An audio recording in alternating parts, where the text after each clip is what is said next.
In the final hours before the awakening, Terra held its breath. The golden throne, that monument to 10 millennia of sacrifice, flickered like a dying star. Its arcane machinery groaned beneath the weight of an empire that had forgotten how to repair what it could only worship. 1,000 psychers died each day to sustain the corpse god who sat upon it, their souls ground into fuel for a light that barely held back the darkness. In the sanctum beneath the throne room, Magos Dominus Helvera monitored readings that made no sense. The life support systems showed critical failure across every parameter, yet something else was happening. Something the ancient instruments had no capacity to measure. Warp energy surged around Terra in patterns that defied 10,000 years of accumulated data. This was not the slow death they had prepared for. This was transformation. The storm that manifested above the Sol system carried colors that had no names in human language. Navigator houses across the galaxy reported their seers screaming in unison, clutching their third eyes as if trying to tear them from their skulls.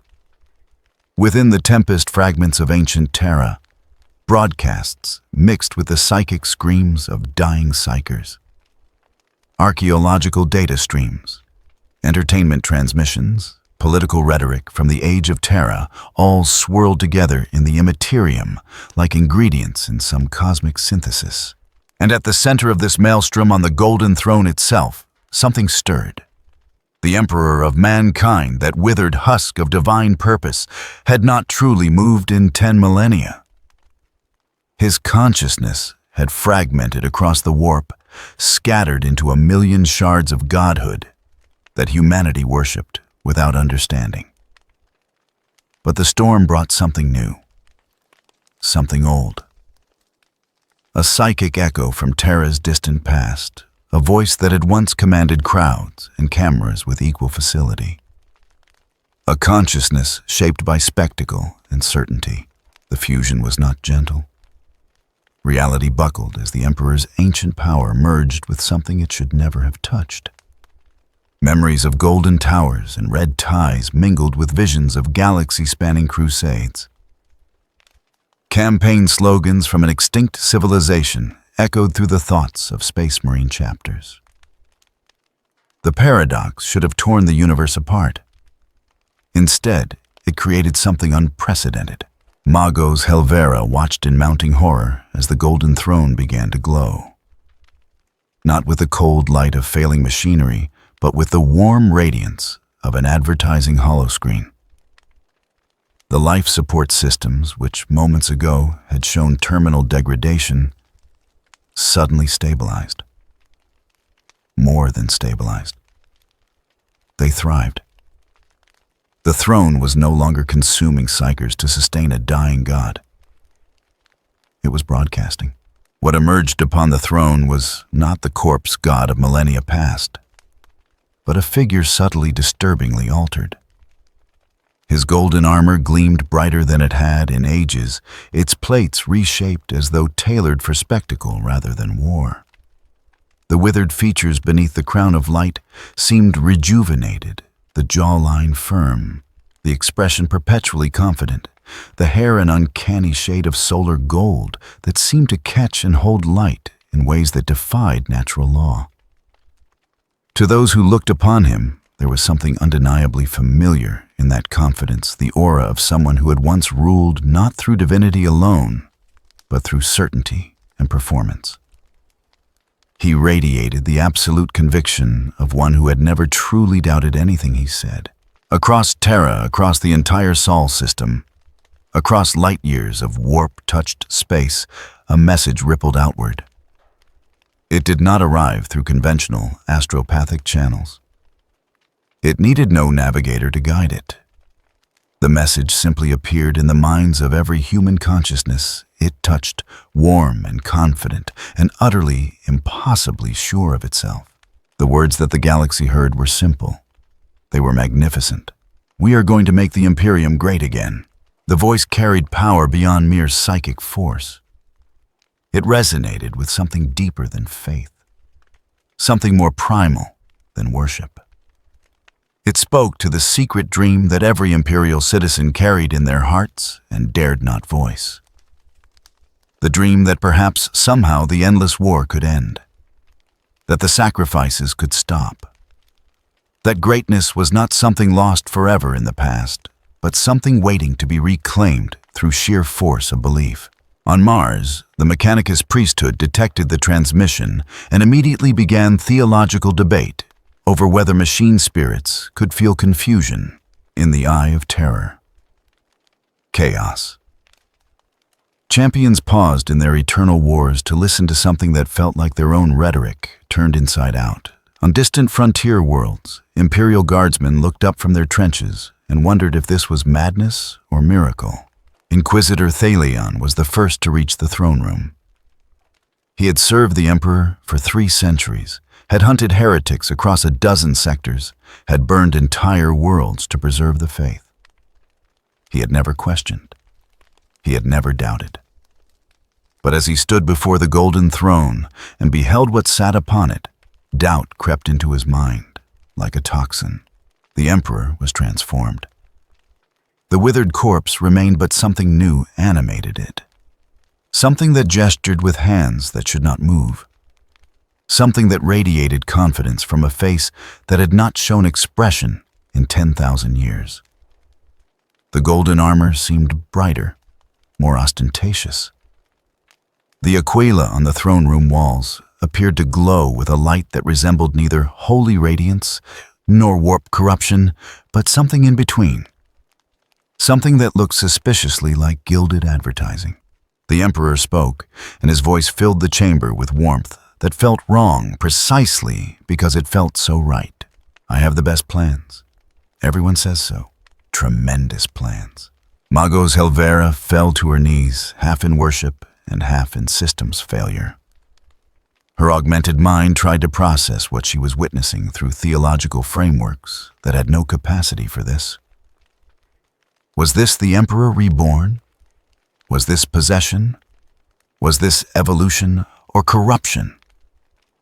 The questions spiraled through her cognition engines without finding answers. Around Terra, the response was immediate and overwhelming. The masses had been promised a miracle for 10 millennia.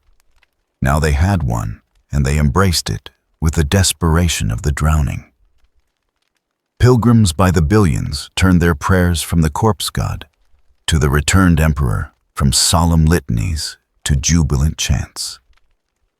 The word spread through the warp, faster than light, faster than thought. Make the Imperium great again. Miga. A syllable easy to remember, easy to repeat, easy to believe. The psychers who had been scheduled for sacrifice found themselves unnecessary. The golden throne no longer required their souls as fuel. It ran on something else now, something that poured in from across the galaxy as humans everywhere began to believe, truly believe, that their suffering might have an end. Faith had always powered the Imperium, but this was different. This was faith with a brand, faith with a slogan, faith that promised not transcendence, but prosperity. In the warp, the chaos god stirred uneasily. Korn felt rage that somehow tasted like bewilderment. Nurgle sensed change without decay. Slanesh detected excess without pleasure. And Tsench, the master of change and deception, began to laugh.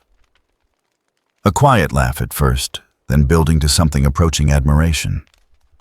For 10,000 years he had sown discord in the Imperium through complexity and contradiction. But this was chaos disguised as order. This was lies presented as truth with such confidence that the distinctions ceased to matter. This was his own art reflected back at him through a mortal lens, and it was magnificent. The first broadcast from the Truth Social of the Warp went live as midnight fell over the Imperial Palace. Across the galaxy, astropaths received not orders or warnings, but something that felt like casual conversation. The divine voice from Terra was speaking, and everyone was listening. He spoke of greatness. He spoke of winning. He spoke of deals that would make the Imperium strong again, richer again, feared again by all who opposed humanity's manifest destiny among the stars. Inquisitor Thalion stood alone in the throne room long after the others had left to spread the word. He looked up at the being on the golden throne, at the entity that was and was not the Emperor he had served his entire life. He remembered the old catechism. The Emperor protects. But this being did not promise protection. It promised something far more seductive. It promised that everyone would win. The Inquisitor left the throne room with questions he could not answer and doubts he could not silence. Behind him, the Emperor continued to glow with that strange, warm light, neither holy nor profane, but something that transcended both categories through sheer force of presentation. The galaxy had its miracle. Whether that miracle was salvation or damnation, only time would tell. But across the Imperium, from hive worlds to forge worlds, from fortress monasteries to pleasure planets, humanity began to chant. They chanted in Gothic and in 1,000 dialects. They chanted in cathedral squares and in the depths of underhives. They chanted because they wanted to believe, because they needed to believe, because belief was the only currency that had never depreciated in 10,000 years of war. Make the Imperium great again. And in the warp where reality bent to the weight of mortal emotion, those words began to reshape the universe itself. 3 months after the awakening, Terra had transformed into something unprecedented in Imperial history. The change was not visible in the architecture, not recorded in any official decree, but it permeated everything like incense through cathedral air. The Imperium had always run on faith, but now faith had a brand, and that brand was everywhere. The High Lords of Terra discovered their obsolescence at dawn. They arrived for their daily deliberations to find the council chamber sealed its ancient doors bearing a golden placard that read, "Under new management." When they demanded entry, the custodians who barred their way spoke words that carried the weight of divine authority. The Emperor had returned, and the old guard was no longer required. Their protests died in their throats as they felt the truth of it resonate through the warp. This was not rebellion. This was evolution. In their place, the Emperor established the Great Council of Winners. The name itself was a statement of purpose. No longer would Terra be governed by those who merely survived, who clung to power through ancient privilege and bureaucratic inertia. The new council would be composed of those who demonstrated success, who understood the art of the deal, who recognized that greatness was not something to preserve, but something to proclaim. The first meeting of the Great Council was broadcast across the entire Imperium through a system that had been impossible 3 months prior. The Adeptus Astronomica had always maintained that astropathic communication required trained psychers, complex rituals, and soul-destroying sacrifice. But the truth social of the warp operated on different principles. It ran on belief on the psychic energy generated when billions of humans simultaneously wanted to hear the same message. It was not technology. It was not sorcery. It was something that transcended both categories through sheer force of collective attention. Ecclesiarch Malvinius was the first to understand what was happening and the first to embrace it. He had risen to power through the traditional channels, through centuries of theological debate and political maneuvering within the Adeptus Ministorum. But as he stood before the Emperor in the newly renovated throne room, he recognized something that his fellow priests had missed. This was not heresy. This was the fulfillment of prophecy they had been too blind to recognize. The words he spoke would be remembered, repeated, and eventually carved into the walls of 1,000 temples across the Imperium. He is the God Emperor. Returned the holy reformer who brings us not death, but deals. The Emperor's first broadcast began precisely at noon Terra Standard Time. Across the galaxy, astropaths reported the same phenomenon. The usual static and screaming of warp communication fell silent, replaced by a voice that felt less like psychic projection and more like someone speaking directly into your mind with supreme confidence. It was warm. It was assured. It carried the certainty of someone who had never truly doubted anything they said. The message was simple. The Imperium had been weak. It had been losing. It had been governed by people who did not understand winning. But that was about to change.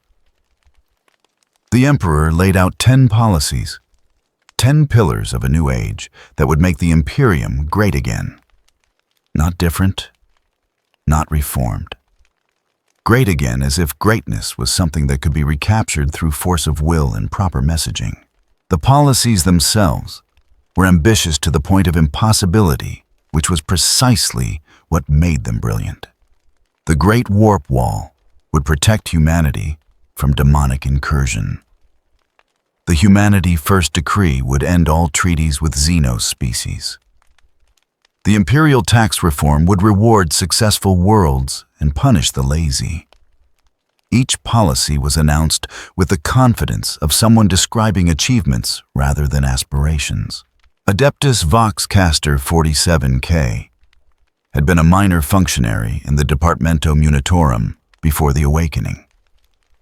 Now he found himself operating systems that should not exist, broadcasting messages across distances that should require navigator guidance and psyker sacrifice. The machinery he worked with hummed with an energy that tech priests could not classify. When they scanned it, they found ancient components running on faith rather than electricity circuits that completed themselves through collective belief rather than copper wire.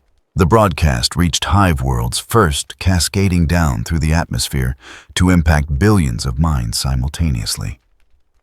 Workers in manufactorums heard it and felt for the first time in generations something approaching hope. Not the grim hope of dying well in the Emperor's service, but the audacious hope of actually winning, of being part of something that succeeded rather than merely endured. The nobility heard it and saw opportunity. The Emperor spoke of success, of rewarding those who demonstrated greatness. The old Imperium had taxed everyone equally, ground everyone down, to maintain its vast and creaking machinery. But this new order promised something different. It promised that winners could keep winning, that success would no longer be punished in the name of unity. The Space Marine chapters heard it and felt unease. These warriors had been created to serve an emperor who understood sacrifice, who had walked among them as a general who shared their burdens. But this voice spoke of deals rather than duty, of profits rather than honor. Chapter masters across the galaxy convened emergency councils to debate what it meant when the god you served changed his message.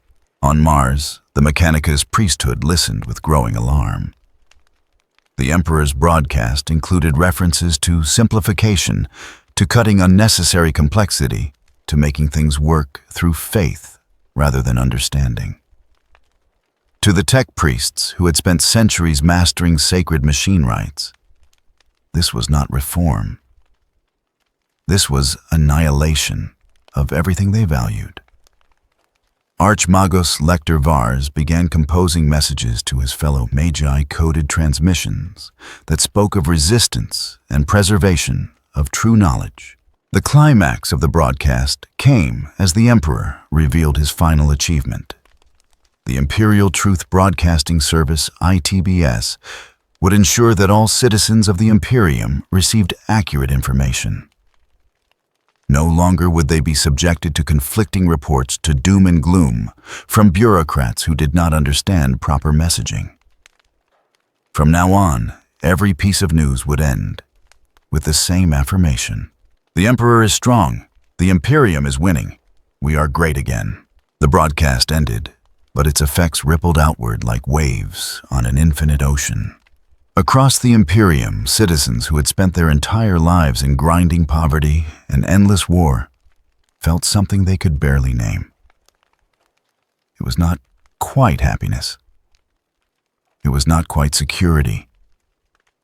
It was the intoxicating sensation of believing that someone somewhere had everything under control and knew exactly what they were doing. In the underhives of 1,000 worlds, the chant began. Make the Imperium great again. Mega. 4 syllables that captured something essential about human nature. The desire to believe that greatness was not something lost forever, but something that could be reclaimed through the right leader, saying the right words. The chant spread through crowds like psychic contagion, each voice adding to the resonance until it became a prayer more powerful than anything the ecclesiarchy had composed in 10,000 years. Inquisitor Thalion watched the celebration celebrations from a tower overlooking the imperial palace. He had investigated chaos cults, had burned heretics by the thousand, had devoted his life to preserving the purity of imperial faith. But as he watched billions embrace this new doctrine with fervent joy, he felt doubt gnaw at his certainty. Was this the Emperor's will? Or was this something else, wearing the Emperor's fate? In the warp, the Chaos Gods observed with fascination. Khorne felt the war cries turn to celebration chants and growled his displeasure. Nurgle sensed hope where there should be despair and felt vaguely offended. Slaanesh noted the excessive confidence and marked it for future exploitation. But Tzeentch simply laughed that same quiet laugh he had unleashed when the Emperor first awakened. He opened what might have been a mouth in the Imperium and spoke the first words ever transmitted through the truth social of the warp by a non-human consciousness. This is going to be magnificent. The energy surge that followed crashed through psyker relay stations across 3 sectors. Faith was supposed to protect humanity from the warp to shield their minds from demonic influence. But what happened when faith itself became the transmission medium? When belief was the infrastructure through which messages traveled? The boundaries between devotion and madness had always been thin in the Imperium. Now, they vanished entirely, replaced by something that was simultaneously both and neither. By nightfall, on Terra work crews had already begun installing the new iconography. The old Imperial Aquila remained, but now it was rendered in gold so bright it seemed to glow. Banners bearing the MIGA slogan hung from every official building. The very air seemed charged with possibility, with the electric sense that history had turned a corner and something unprecedented was beginning. In the ruins of the council chamber, the former High Lords gathered one last time. They spoke in whispers about resistance, about preserving the old ways, about warning the Imperium of what they saw as dangerous deviation. But even as they plotted, they felt the futility of it. The people had chosen, not through any formal process, not through any democratic vote, but through the simple act of believing. And in the Imperium, where faith shaped reality itself, belief was the only vote that mattered. The Emperor sat upon the golden throne and felt the power flowing in from 1,000,000 worlds. Not the trickle of desperate prayer that had sustained his predecessor, but a flood of confident devotion. They believed he would make them great again. They believed so hard that reality itself began to bend toward that belief. Whether that was salvation or damnation no longer mattered. The machinery of faith had engaged, and there was no mechanism to stop it once it began to turn. The first age of the Emperor's return had begun, and the galaxy would never be the same. Mars had always been a world of contradictions. It was the forge of the Imperium, the sacred repository of ancient technology, and simultaneously a graveyard of knowledge that humanity no longer understood. The Mechanicus who ruled there worshipped the Omnissiah, convinced that the Emperor and the machine god were one. They had maintained this faith for 10,000 years, through heresy and civil war, through the age of strife and the long night. But they had never faced anything like the reforms that came from Terra. The decree arrived via standard astropathic transmission, but its contents were anything but standard. The Fabricator General read it 3 times, his augmented mind parsing each word through theological and political filters, searching for hidden meaning that would make it less catastrophic than it appeared. He found none. The message was exactly what it seemed to be. A demand for simplification, a call to cut unnecessary complexity, a directive to make technology that worked through faith rather than understanding. Archmagos Lector Vars received his copy of the decree while overseeing plasma reactor maintenance in the depths of Olympus Mons. He was old even by Mechanicus standards, his biological components reduced to a brain and portions of a spinal cord suspended in sacred oils. The rest was machine-blessed and maintained through rituals that predated the Imperium itself. When he processed the divine mandate's words, something unexpected happened. His emotional inhibitors failed for precisely 3 seconds, and in that window, he felt rage pure enough to corrupt servitors within a 10-meter radius. The decree was simple in its brutality. The Mechanicus budget would be reduced by 70%. Research into new technologies would cease. Existing systems would be simplified, their operation made accessible to faithful citizens without technical training.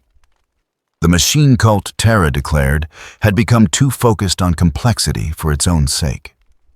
They had forgotten that technology existed to serve humanity, not to elevate an elite priesthood above common understanding. In the forges of Mars, work slowed and then stopped as tech priests processed this information. For 10,000 years, they had been the guardians of knowledge, the keepers of sacred machine mysteries. Their power derived not from political authority, but from the simple fact that no one else understood how anything worked. They maintained the Imperium's weapon ships and infrastructure through rituals that blended engineering with prayer, science, with superstition. And now they were being told that this was unnecessary, that faith alone could make machines function.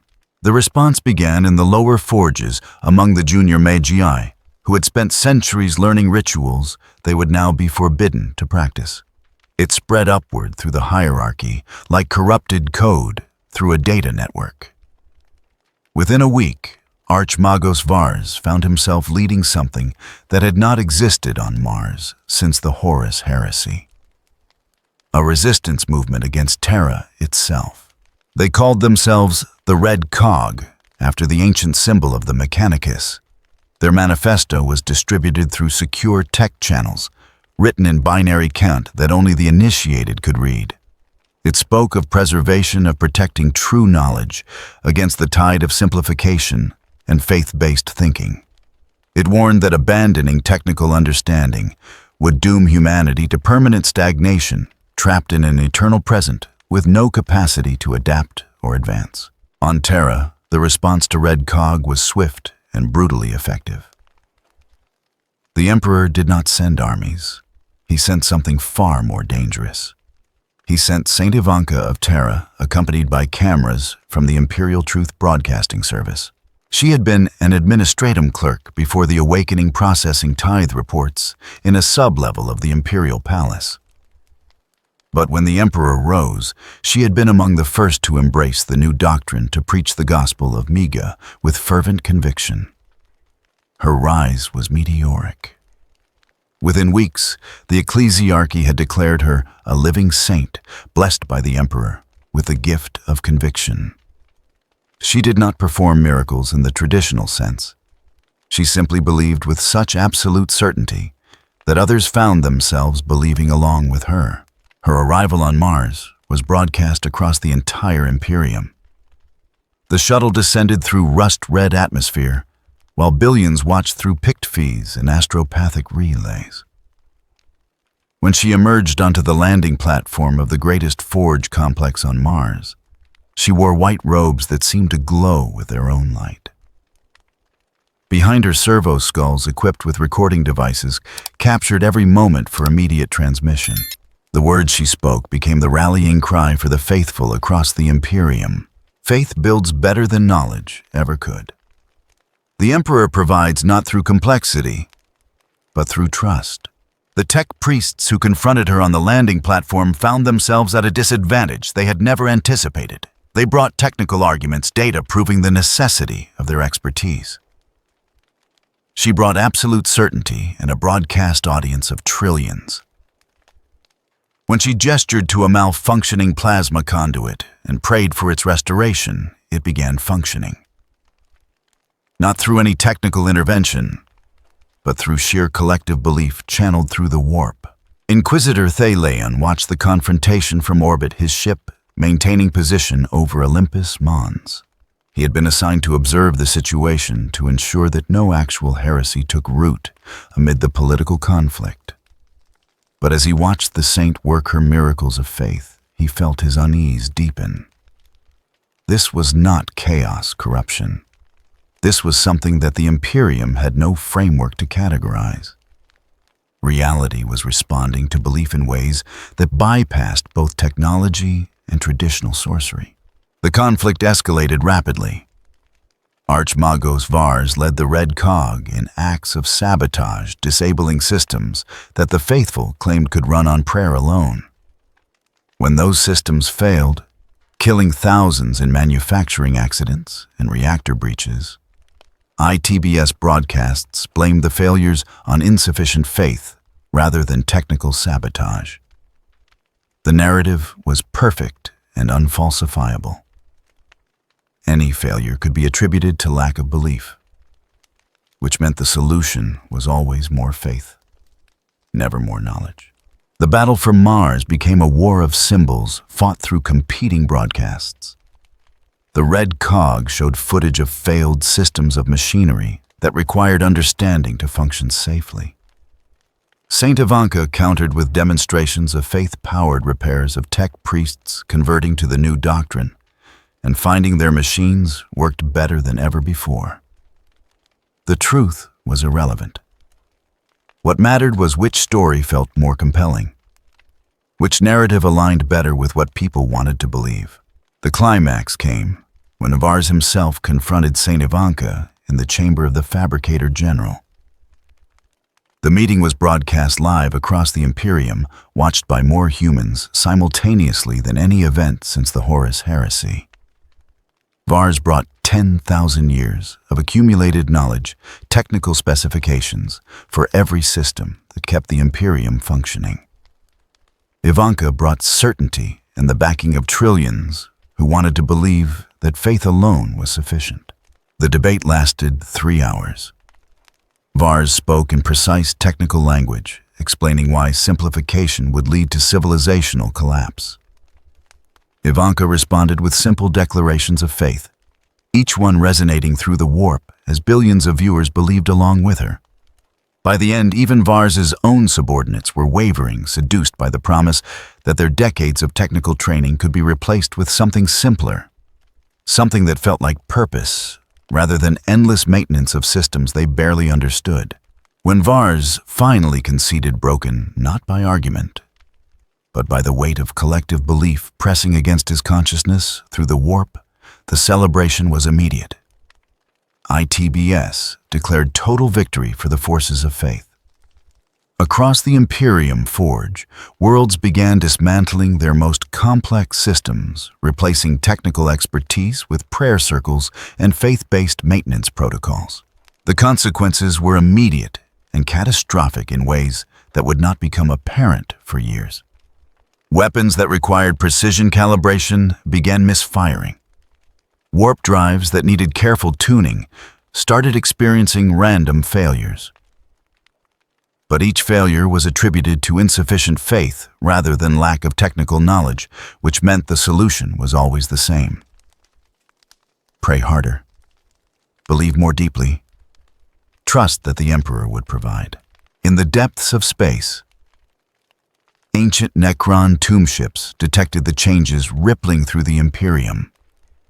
Their resurrection protocols included monitoring potentially dangerous species, and humanity had always been classified as such due to their adaptability and technical creativity. But as the Necrons observed human civilization deliberately dismantling its own technical base, priority threat assessments began to change. A species that chose faith over knowledge was not a long-term danger. It was self-limiting. The Necron Overlord, designated Executor Prime, composed what passed for a report in their species. The text, translated poorly into human understanding, contained words that would have horrified the Imperium had they known. They have chosen to stop evolving. We need only wait. Mars had fallen, but not to invasion or corruption. It had fallen to the most dangerous force the Mechanicus had ever faced. The belief that understanding was optional, that complexity was unnecessary, that faith could replace all forms of knowledge. The Red Cog Rebellion was over. The age of simplification had begun. Archmagos Vars was not executed. That would have made him a martyr. Instead, he was given a position in the New Order, made an advisor on simplified systems design. He would spend his remaining centuries watching the slow erosion of everything he had spent millennia learning, unable to do anything except participate in the dismantling of his own life's work. It was a punishment more elegant than death and far more effective at sending a message to any who might consider resistance. Saint Ivanka returned to Terra in triumph, her shuttle escorted by a fleet that stretched across half the Sol system. The broadcast of her arrival drew viewing numbers that crashed astropathic relay stations across 3 sectors. She spoke from the steps of the Imperial Palace, her words transmitted to every world in the Imperium simultaneously. We have won not through violence, but through faith. We have proven that belief is stronger than knowledge. This is the way forward. This is how we become great again. That night on 1,000,000 worlds, tech priests began burning technical manuals and replacing them with prayer books. In the forges that had once produced marvels of technology, workers now stood in circles chanting the MIGA slogan, while their machinery operated on principles no one understood and no one could repair. The Mechanicus had been defeated, but more importantly, it had been converted. The Machine God and the God Emperor were one, and his will was that technology serve faith rather than understanding. Inquisitor Thalion filed his report from orbit, his words carefully chosen to avoid any hint of heresy while still capturing the magnitude of what had occurred. He described the defeat of the Red Cog in terms of restored faith and righteous victory. But in the private notes he kept in a data vault known only to himself, he wrote words that would never be broadcast, never be seen by any but his most trusted confidants. We are building a prison of belief, and we are doing it with joy. The bars are made of certainty, and they grow stronger with each mind that joins the choir. I do not know if this is the Emperor's will or something else wearing his face, but I know that when faith becomes mandatory, when doubt is heresy, when complexity is sin, we have lost something essential. We have lost the ability to question, and a civilization that cannot question cannot adapt. It can only believe harder and harder until belief is all that remains. The entry was dated and sealed with his personal cipher. Then he deleted his access logs and returned to his duties. There was work to be done, heretics, to hunt faith to enforce. The Imperium required his service, and he would provide it. But in the moments before sleep, he would remember Mars burning with the fires of conversion and wonder what price they would ultimately pay for their newfound certainty. The age of the Red Cog was over. The age of faith triumphant had begun. And across the galaxy, the machinery of civilization continued running sustained now, not by understanding, but by the collective belief of trillions who had been promised that faith alone was sufficient. Whether that promise could sustain an empire across the stars remained to be seen. But the Emperor had spoken, and his words had become reality through the simple expedient of enough people believing them simultaneously. In the warp, Tzeentch watched the collapse of human technical knowledge with satisfaction that bordered on ecstasy. For 10,000 years, he had tried to corrupt the Mechanicus, to turn their quest for knowledge toward forbidden purposes. He had failed repeatedly, because the tech priests understood that knowledge came with responsibility, that understanding required caution. But this was perfect. They were abandoning knowledge voluntarily, replacing it with faith that could be shaped and manipulated in ways that mere facts never could. The game had changed, and for once, the change favored chaos. Not through corruption or violence, but through the simple expedient of convincing an entire civilization to stop thinking and start believing. It was elegant. It was efficient. It was exactly the kind of plan that a being of pure thought and change would appreciate. The Red Cog Rebellion was crushed. But in its defeat, the seeds of something far more dangerous had been planted. A civilization running on faith rather than knowledge, on belief rather than understanding, on certainty rather than doubt. It would take time for those seeds to sprout, for the full consequences to become apparent. But time was something the chaos gods had in abundance, and patience was easy when victory was inevitable. Mars burned with the light of 1,000,000,000 prayers. And in that light, the future of humanity was being rewritten. Not through conquest or corruption, but through conversion. Through the simple, seductive promise that faith could replace all forms of knowledge, that belief was sufficient, that understanding was optional. It was the most dangerous lie ever told to a technological civilization, and it was being embraced with joy, because it felt like liberation from the burden of thought. The rebellion was over. The war for humanity's future had just begun. The border between the Imperium and the Eye of Terror had always been a place where reality wore thin. Here the materium and immaterium pressed against each other with such force that the laws of physics became suggestions rather than rules. For 10,000 years, the Imperium had maintained a delicate balance in these regions, allowing limited warp commerce to sustain worlds too distant for conventional supply lines. It was dangerous. It was necessary. And the Emperor had decided it was going to end. The decree was announced during what ITBS had taken to calling a rally for greatness, broadcast simultaneously across the entire Imperium. The Emperor spoke from the Golden Throne, his words carrying through the warp with a clarity that made traditional astropathic communication seem like whispers in a storm. He spoke of unfair deals of worlds that traded with forces aligned to chaos while claiming loyalty to Terra. He spoke of souls being lost not through corruption, but through bad business practices. And he announced a solution that was simultaneously brilliant and catastrophic. Every world that engaged in spiritual commerce with warp-touched regions would now pay a tithe. Not in material goods or military service, but in faith itself. A tax measured in prayers, in devotions, in the psychic energy generated by absolute belief. The worlds could continue their trade, but they would do so only after demonstrating sufficient loyalty through measurable acts of faith. It was protectionism elevated to cosmic principle, mercantilism applied to the human soul. Rogue trader Cassian Holt received the news while his ship, the Prophet's Edge, was halfway through a warp jump between the Calixis sector and the Screaming Vortex.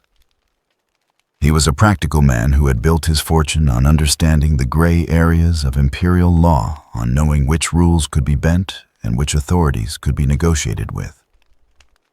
But as his navigator reported the new regulations filtering through the immaterium, he felt something he rarely experienced: genuine fear. His entire business model depended on warp trade.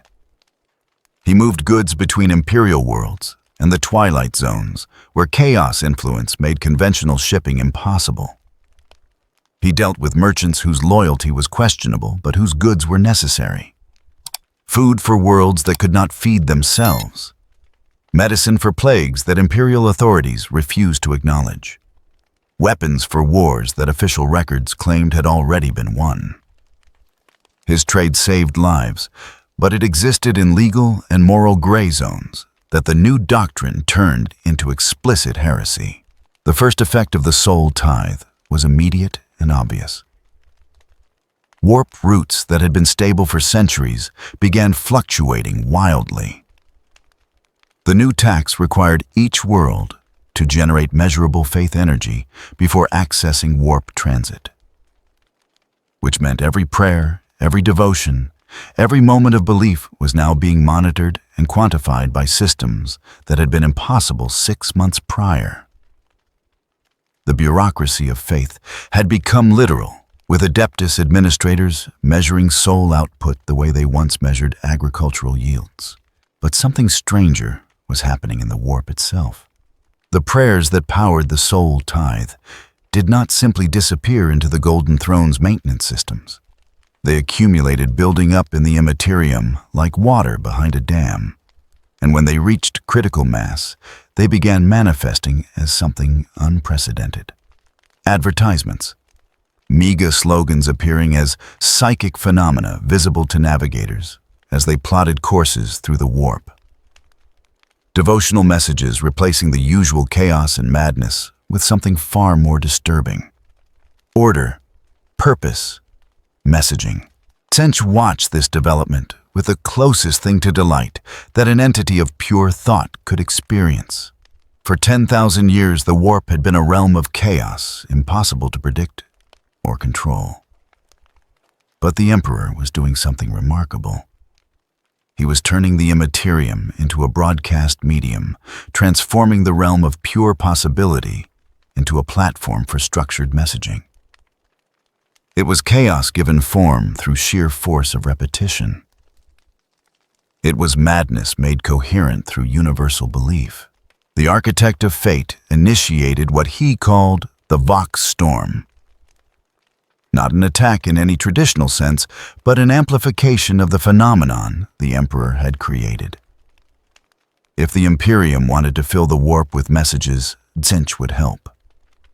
He would boost the signal until it became impossible to ignore, until every navigator who entered the Imperium was bombarded with mega slogans and faith-based advertising. It would be beautiful. It would be chaos disguised as propaganda. It would drive them mad while making them think they were becoming more faithful. The consequences rippled outward from the eye of terror like waves from a stone dropped in still water.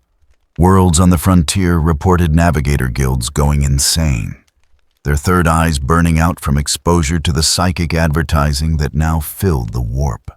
Ships that attempted warp jumps found themselves trapped in holding patterns circling the same spatial coordinates while bombarded with messages about imperial greatness and the necessity of faith.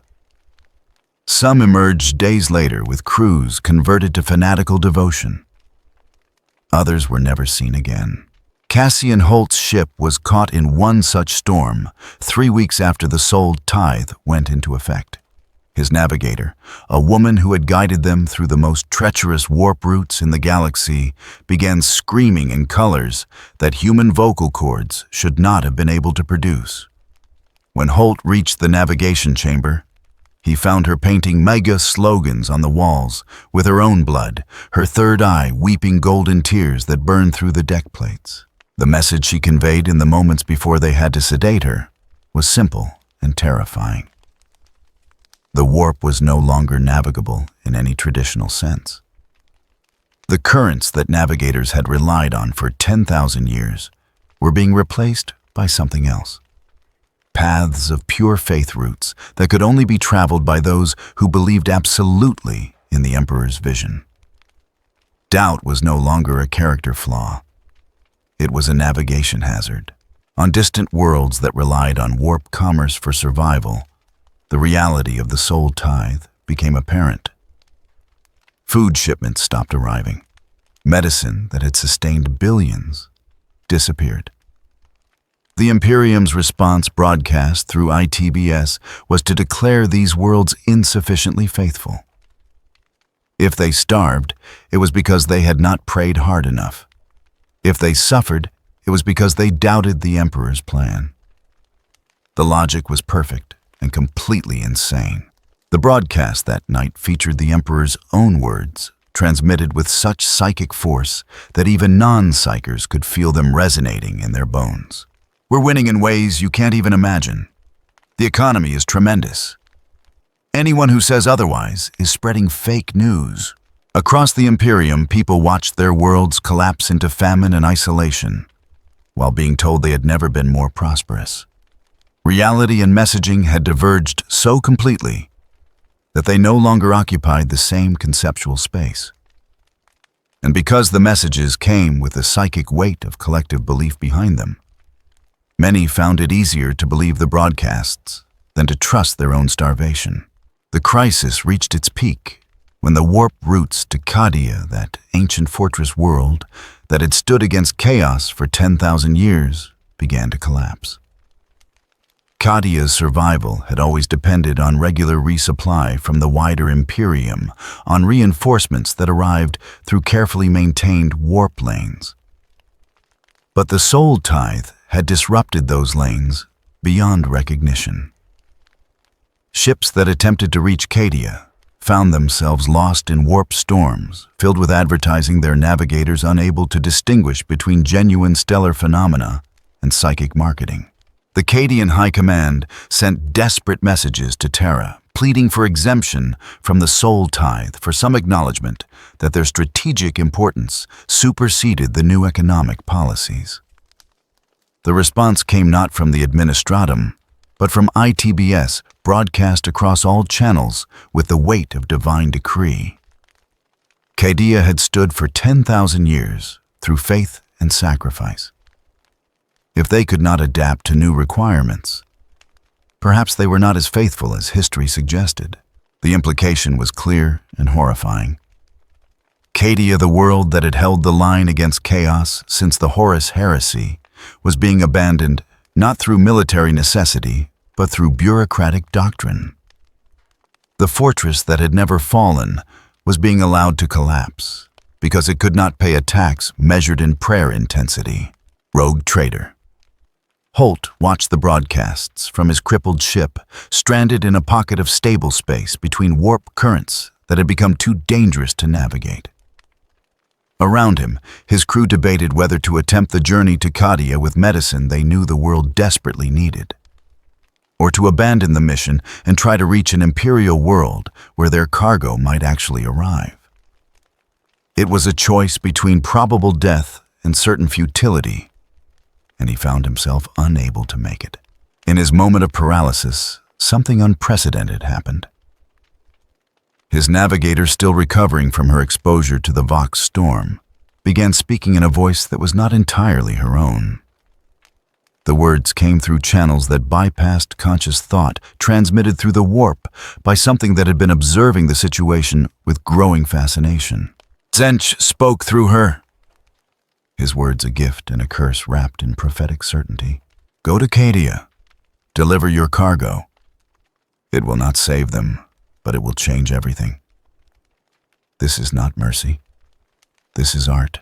The Chaos God withdrew, leaving the navigator gasping and the crew staring at Holt with expressions caught between horror and desperate hope.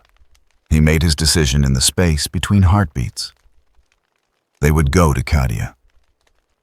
Not because a Chaos God commanded it, but because someone had to bear witness to what was happening. Someone had to see what the soul tithe actually cost. When measured in human lives rather than faith quotients, the journey took 3 weeks that felt like 3 years. They navigated through warp currents that had become advertising channels, past psychic phenomena that screamed mega with such intensity that 2 crew members threw themselves into the void rather than endure it. When they finally emerged in Cadia's orbit, what they found was worse than any nightmare. The world was at war with itself, not because of chaos invasion, but because different factions had interpreted the soul tithe differently. Some believed that insufficient faith was causing the supply failures and had begun purging the insufficiently devout. Others recognized the policy's insanity and were fighting to maintain some connection to reality. The fortress world was tearing itself apart over competing interpretations of a tax code measured in prayers. Holt delivered his cargo to the faction that still controlled the planet's remaining hospitals. The medicine would save perhaps 10,000 people. Millions would die. As he prepared to depart, a Cadian general whose armor bore the scars of centuries of warfare approached him with a message for Terra. Tell them that Cadia stands. Even as we fall, even as they abandon us, tell them that we stood until the end. Not because we were faithful enough, but because someone had to. The rogue trader carried those words back through the warp through currents that had become almost impassable. By the time he reached Terra, Cadia had fallen. Not to chaos invasion, but to internal collapse. The fortress that had endured for 10 millennia had broken, and ITBS declared it a victory. The world had been purified through faith-based natural selection. The weak had fallen. The strong would learn to adapt to the new requirements. The broadcast that announced Cadia's fall was watched by more humans simultaneously than any event in Imperial history. The Emperor spoke with the confidence of someone describing a triumph, and in a way, he was. Cadia's collapse proved that the Imperium could abandon even its most sacred commitments if the messaging was strong enough. It proved that reality was optional when faith was mandatory. Across the galaxy, worlds that had been considering resistance to the soul tithe witnessed Cadia's fate and reconsidered. If even the eternal fortress could fall, what chance did they have? Better to comply, to pray harder, to believe more deeply, to trust that the Emperor's plan was simply beyond their understanding. Tzench manifested in the warp as a maelstrom of possibility, his laughter echoing through dimensions that had no concept of sound. The Emperor had done in months what the Chaos Gods had failed to achieve in millennia. He had made humans doubt reality while calling it faith. He had replaced understanding with certainty. He had turned the warp itself into a weapon against the very species that generated its power. The Great Warp Trade War was not won through military victory or economic dominance. It was won through the simple expedient of making reality negotiable. When the messages said prosperity despite starvation, when broadcasts declared victory despite collapse, when faith became the only acceptable response to observable catastrophe, the war was already over. Truth had lost not to lies, but to something more dangerous. Belief so strong it could override sensory input. Rogue Trader Holt filed his report with the Administratum, detailing everything he had witnessed. It was classified within hours and buried in archives that would never be opened. He received a commendation for faithful service and a warning that discussing Cadian events would be considered sedition. He accepted both return to his ship and tried to find trade routes that still existed in a galaxy where warp commerce had become theological roulette. The soul tithe remained in effect. The warp remained saturated with advertising. And the Imperium continued its slow transformation from a civilization that survived through grim determination into something else. Something that ran entirely on faith in messages that contradicted observable reality. Something that had learned to ignore collapse by calling it prosperity with sufficient conviction. In the depths of space, the Necron Executor Prime updated his assessment of humanity. The earlier conclusion of self-limitation was confirmed and expanded. This was not merely a species choosing faith over knowledge. This was a civilization actively dismantling its own capacity to perceive reality accurately. The timeline for extinction had been revised. Not centuries or millennia, but decades at most. They would believe themselves to greatness while collapsing into irrelevance. The galaxy turned indifferent to human drama. The warp roiled with advertising and faith-based commerce. And somewhere in the depths of the Golden Palace, the Emperor surveyed his domain and found it good. Not because it was functioning well, but because everyone believed it was functioning perfectly. And in the Imperium, he had created belief was the only metric that mattered. The Great Warp Trade War was over.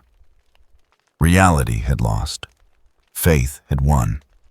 And no one seemed to understand that those two outcomes were the same catastrophe, viewed from different perspectives. The ruins of Cadia burned with fires that had nothing to do with war. 3 months after the fortress world's collapse, the survivors remained locked in a conflict more bitter than any they had waged against chaos.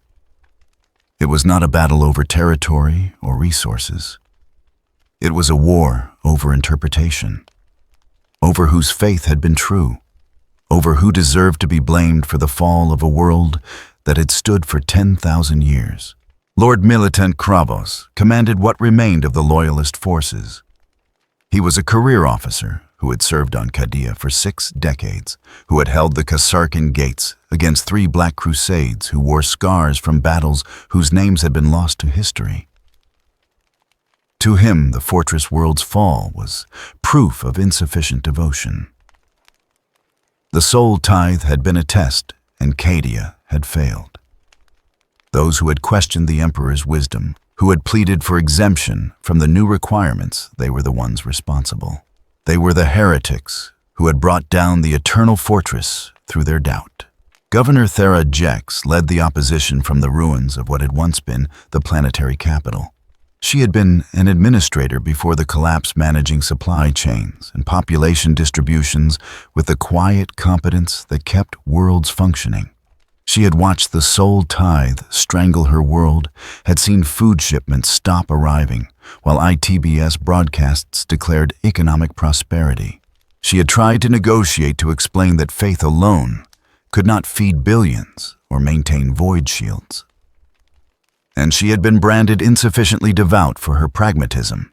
The two factions had been at war for 73 days when the broadcast arrived from Terra. The Emperor himself would intervene. A peace summit would be held on Cadia in the ruins of the Kaskin fortress that had once been the symbol of humanity's defiance. Both sides would present their cases. A historic agreement would be reached. The wording was specific and absolute, in a way that left no room for refusal. Inquisitor Thalion received orders to observe the summit and ensure its success. The directive came not from the Inquisition, but from the Imperial Palace itself, transmitted through channels that bypassed normal command structures. He arrived on Cadia 3 days before the scheduled meeting, his ship descending through atmosphere thick with ash and the psychic residue of a world that had died screaming. The Kasarkin fortress was a skeleton of its former glory. Walls that had withstood demon princes now bore scorch marks from human weapons. The great hall where chapter masters had once planned crusades was open to the sky. Its roof collapsed in the final days of the fighting. This was where the Emperor had chosen to hold his peace summit. In ruins that testified to faith's failure, he would broker an agreement that neither side understood. Lord Militant Kravos arrived with an honor guard of Kasarkin veterans, their carapace armor bearing the white and purple of traditional Cadian regiments. They walked through corridors they had defended for decades, past positions where friends had died holding back the tide of chaos. Every step was a reminder of what had been lost, and to Kravos, every reminder reinforced his certainty. Cadia had fallen because of weakness, because people like Thera Jex had questioned when they should have believed. Governor Jex came with no military escort, only a handful of civilian advisors, and a data slate containing casualty figures that kept updating in real time as people continued to die from starvation and untreated wounds. She had long since stopped trying to make people understand with numbers. Statistics did not sway those who had chosen faith over evidence. But she carried the data slate anyway, a talisman of irrationality that no longer seemed to exist in the Imperium. The summit began at noon, broadcast live across the entire Imperium through ITBS. Billions watched as the two factions faced each other across a table constructed from rubble in a fortress that represented everything the Imperium claimed to defend. The Emperor did not appear in person. His presence manifested through the truth social of the warp, his voice resonating in every mind simultaneously. The words he spoke were simple and utterly baffling. Both sides are right. Both sides are winners. The only losers are those who doubt. Kravos tried to explain his position. That faith required sacrifice, that the soul tithe was necessary to maintain imperial unity, that those who questioned divine wisdom were by definition heretics. His arguments were coherent and internally consistent. They made perfect sense within the theological framework that had governed the Imperium for 10 millennia. Jex presented her case with data and casualty reports. She explained how the soul tithe had disrupted supply chains, how navigator madness had isolated worlds, how millions had starved while broadcasts declared prosperity. Her evidence was irrefutable. The facts supported every claim she made. The Emperor listened to both presentations, and when he spoke again, his voice carried a warmth that somehow made contradiction feel like consensus. You both fought for Cadia. You both believed in the Imperium. That makes you both faithful. The disagreement is fake news. We're going to have a tremendous peace, the best peace anyone has ever seen. Neither Kravos nor Jex understood what agreement had been reached. They looked at each other across the rubble-strewn table, searching for comprehension in the other's face, and finding only confusion reflected back. But before either could speak, before questions could be asked or clarifications demanded, something unprecedented happened. The watching billions believed.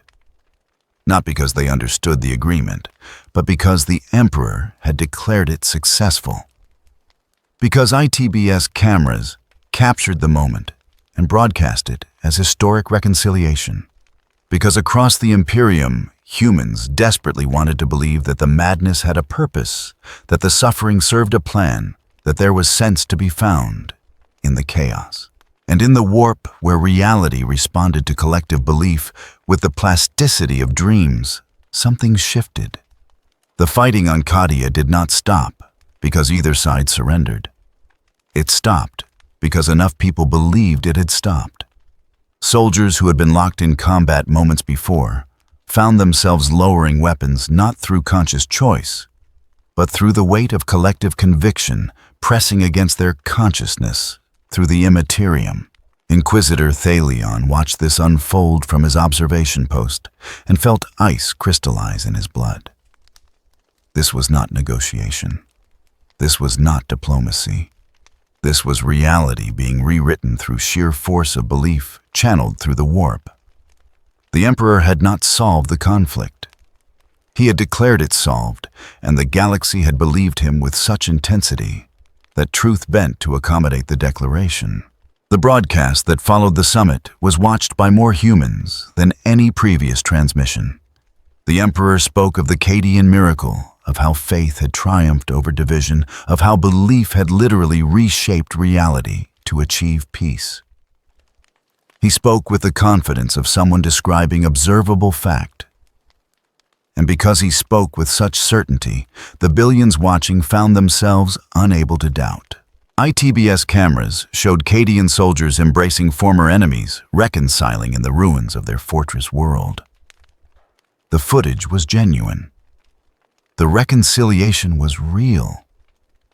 Not because either side had changed their positions, but because they had both been caught in a tide of belief strong enough to drown individual conviction. They forgot what they had been fighting about, not through amnesia or mind control, but through the simple expedient of collective faith. Deciding that the conflict was over, Lord Militant Kravos found himself shaking Governor Jex's hand. His face composed in an expression that might have been triumph or horror. He could not remember why they had been fighting. The reasons that had seemed so clear, so vital just hours before, had been smoothed away, like writing in sand beneath a psychic tide. He knew only that the Emperor had decreed peace, and therefore peace existed. Governor Jeck stood in the ruins of her world, surrounded by cameras and cheering crowds who appeared from nowhere, and felt a scream building in her throat that she lacked the will to release. She had brought evidence. She had brought data. She had brought truth.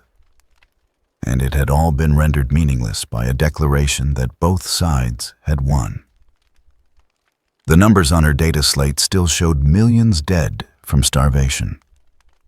But no one was looking at the numbers anymore. They were looking at the Emperor's broadcast, at the historic peace, at the miracle of Cadia. The broadcast concluded with words that would be repeated across the Imperium until they became liturgy. Both sides win. Nobody loses when they believe in me. Within hours, the Cadian peace deal was being hailed as the Emperor's greatest diplomatic triumph. Theological scholars analyzed it in terms of divine wisdom, surpassing human understanding. ITBS produced documentaries explaining how the apparently impossible reconciliation proved the supremacy of faith over logic. The fact that neither party to the agreement understood what had been agreed to was presented as evidence of its profound nature. True wisdom, the broadcasts explained, transcended comprehension. Inquisitor Thalion filed a report that took him 3 attempts to write. Each time he found himself unable to accurately describe what he had witnessed without using language that would be classified as heretical. How did one explain that reality had been rewritten without invoking warp corruption? How did one describe a peace achieved through collective delusion without questioning the Emperor's will? His final report was masterpiece of careful language. He described the summit as a triumph of faith-based diplomacy. He praised the Emperor's wisdom in finding a solution that transcended conventional negotiation. He documented the cessation of hostilities without attempting to explain the mechanism that had achieved it. And in his private notes, sealed with ciphers that would outlast his life, he wrote a single sentence: "We have learned to reshape reality through belief, and I do not think we understand what we have unleashed." Across the Imperium, worlds that had been locked in their own conflicts began demanding similar interventions. If the Emperor could achieve peace on Cadia through faith alone, surely he could resolve their disputes as well.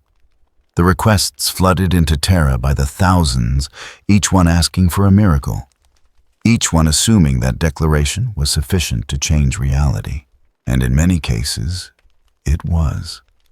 Disputes that had raged for decades ended not through resolution, but through the Emperor declaring them ended with sufficient conviction that both sides forgot what they had been fighting about.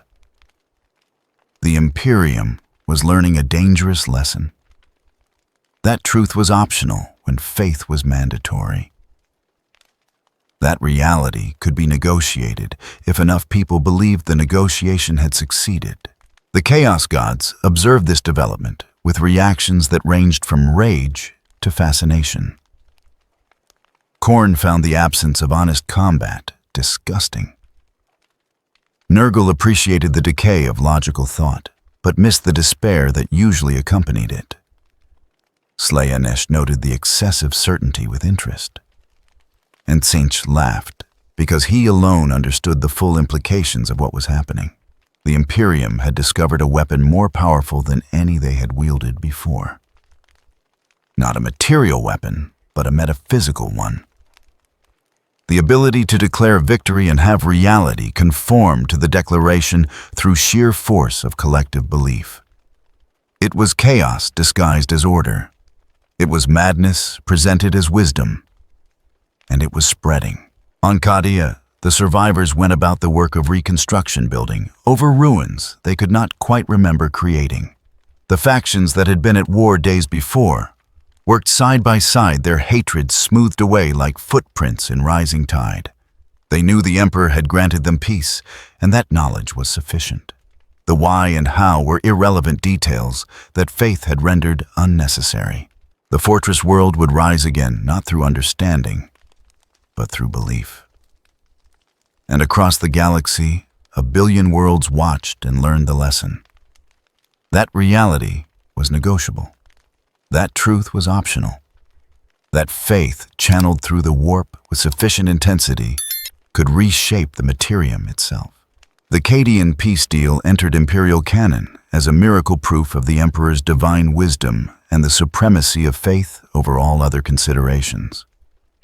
No one remembered that it had been achieved not through resolution, but through erasure. That both sides had won, because neither side could remember what winning had meant.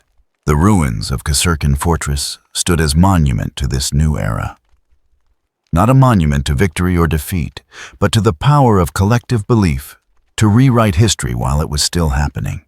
The walls that had failed to stop chaos had succeeded in containing something far more dangerous. The realization that in the Imperium, the Emperor had created reality itself had become negotiable through faith. The age of objective truth was over. The age of faith-based reality had begun. And no one seemed to understand that these were not different ages, but different names for the same catastrophe. In the warped Tzeentch contemplated the Cadian miracle and found it to be the most perfect expression of chaos he had ever witnessed.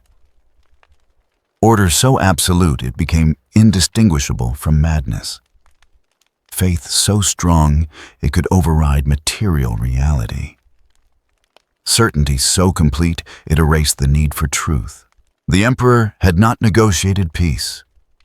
He had declared it with such conviction that the galaxy had no choice but to believe. And in believing, had made it true. The game had changed again. And this time everyone was losing while believing they had won. Faith had conquered the battlefield. Soon it would conquer memory itself. The celebration of the Cadian miracle required a spectacle worthy of the achievement. Not merely a ceremony or a parade, but a transformation of Terra itself into a monument to faith's triumph. The Emperor issued the decree from the Golden Throne, transmitted through every Vox channel in the Sol system with clarity that made traditional broadcasts seem like whispers. The Imperial Palace and its surrounding territories would be painted gold. Not metaphorically gold, not symbolically golden, but literally coated in gold paint until the heart of humanity's domain gleamed like a sun. The project began at dawn on the day ITBS designated as Victory Day. Millions of workers descended upon the palace district armed with paint sprayers, scaffolding, and a fervor that bordered on religious ecstasy. They worked without rest, sustained by faith rather than food driven by broadcasts that played on eternal loop. The walls that had witnessed 10,000 years of imperial history vanished beneath layers of brilliant gold. Statues of heroes were gilded. Monuments to ancient victories were coated until they shone. Even the streets themselves were painted, creating rivers of gold that ran through the heart of Terra.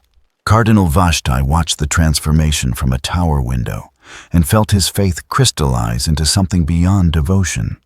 He was old even by the standards of those who received juvenate treatments, and he had served the ecclesiarchy for longer than some worlds had existed. But in all his centuries of service, he had never felt the presence of the divine as intensely as he did now.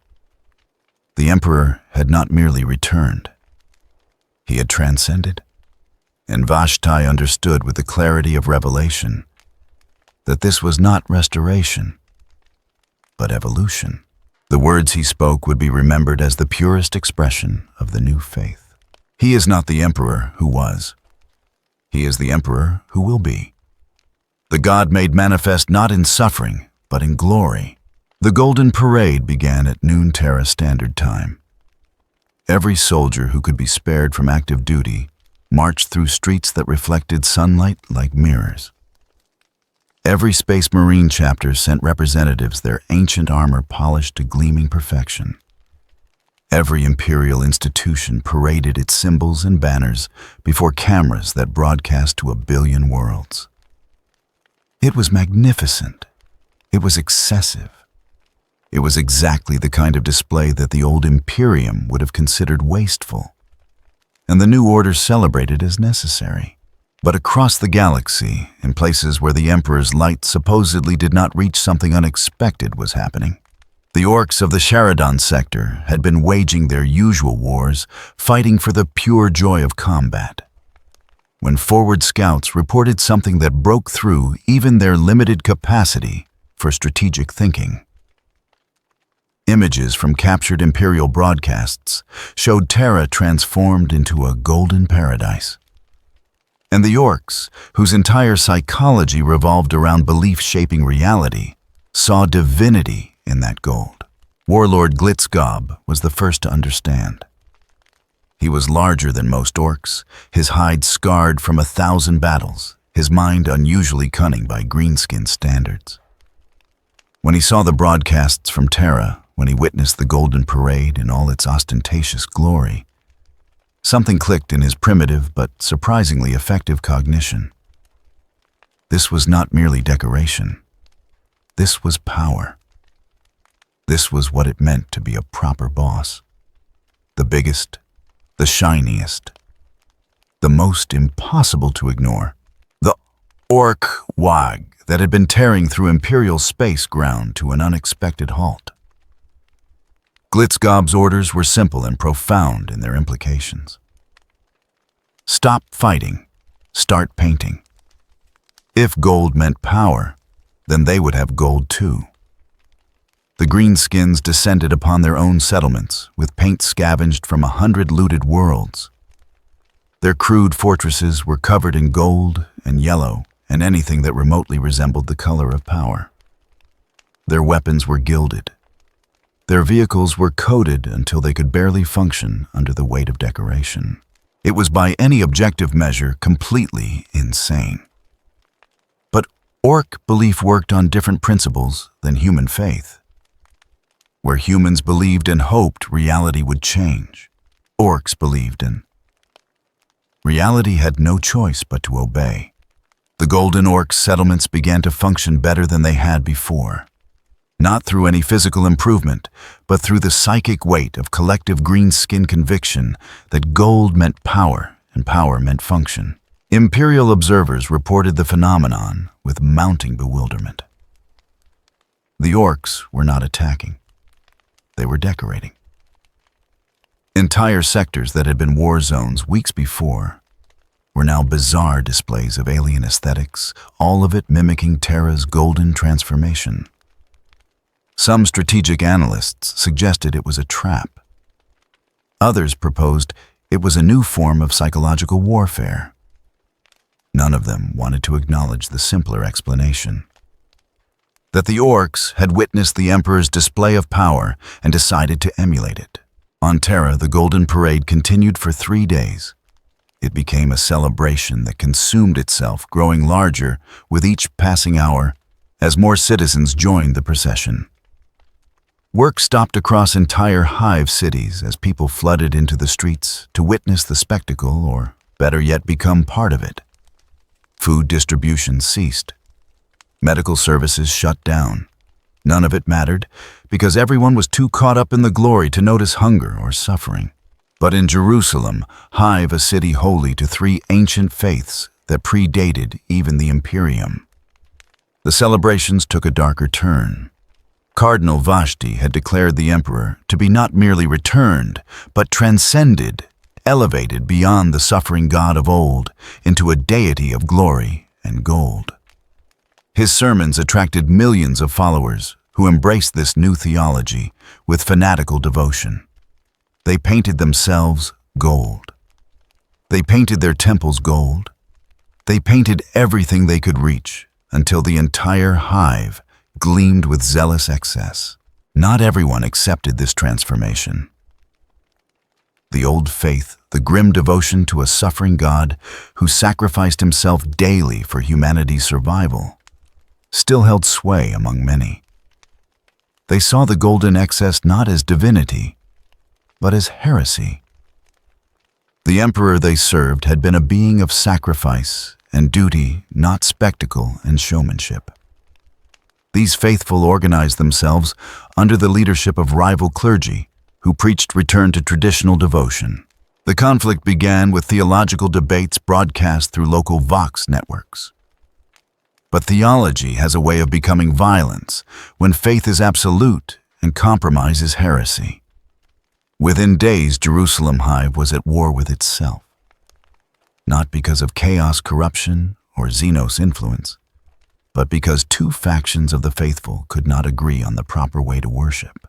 The emperor's response when it came was broadcast across the Imperium with the same confidence that had characterized all his pronouncements. The situation in Jerusalem Hive is very complex, very complicated. Both sides have very fine people. I'm going to pray for both sides. Tremendous prayers. The best prayers. It was not an intervention. It was not a solution. It was a statement that somehow managed to support both sides while committing to neither. And rather than clarifying the situation, it made everything worse. Both factions claimed the emperor's words as endorsement. Both interpreted his prayers as validation of their position. The fighting intensified. ITBS cameras captured every moment of the growing chaos. But the broadcasts told a story divorced from observable reality. While buildings burned and streets ran with blood, the official narrative declared the situation under control and moving toward peaceful resolution. The disconnect between what was happening and what was being reported reached such extremes that viewers across the Imperium began to question their own perception. If the broadcasts said Jerusalem Hive was at peace, while showing footage of warfare, which was true, the images, or the narration, and for billions of faithful citizens who had learned that belief shaped reality, the answer was obvious. The narration was truth. The images were fake news, chaos-corrupted lies designed to undermine faith. They watched their screens show carnage while being told everything was fine, and they believed everything was fine because faith required it. Warlord Glitzgob, observing these developments from his newly gilded fortress, came to a conclusion that would have impressed human philosophers had they been willing to credit orc intelligence.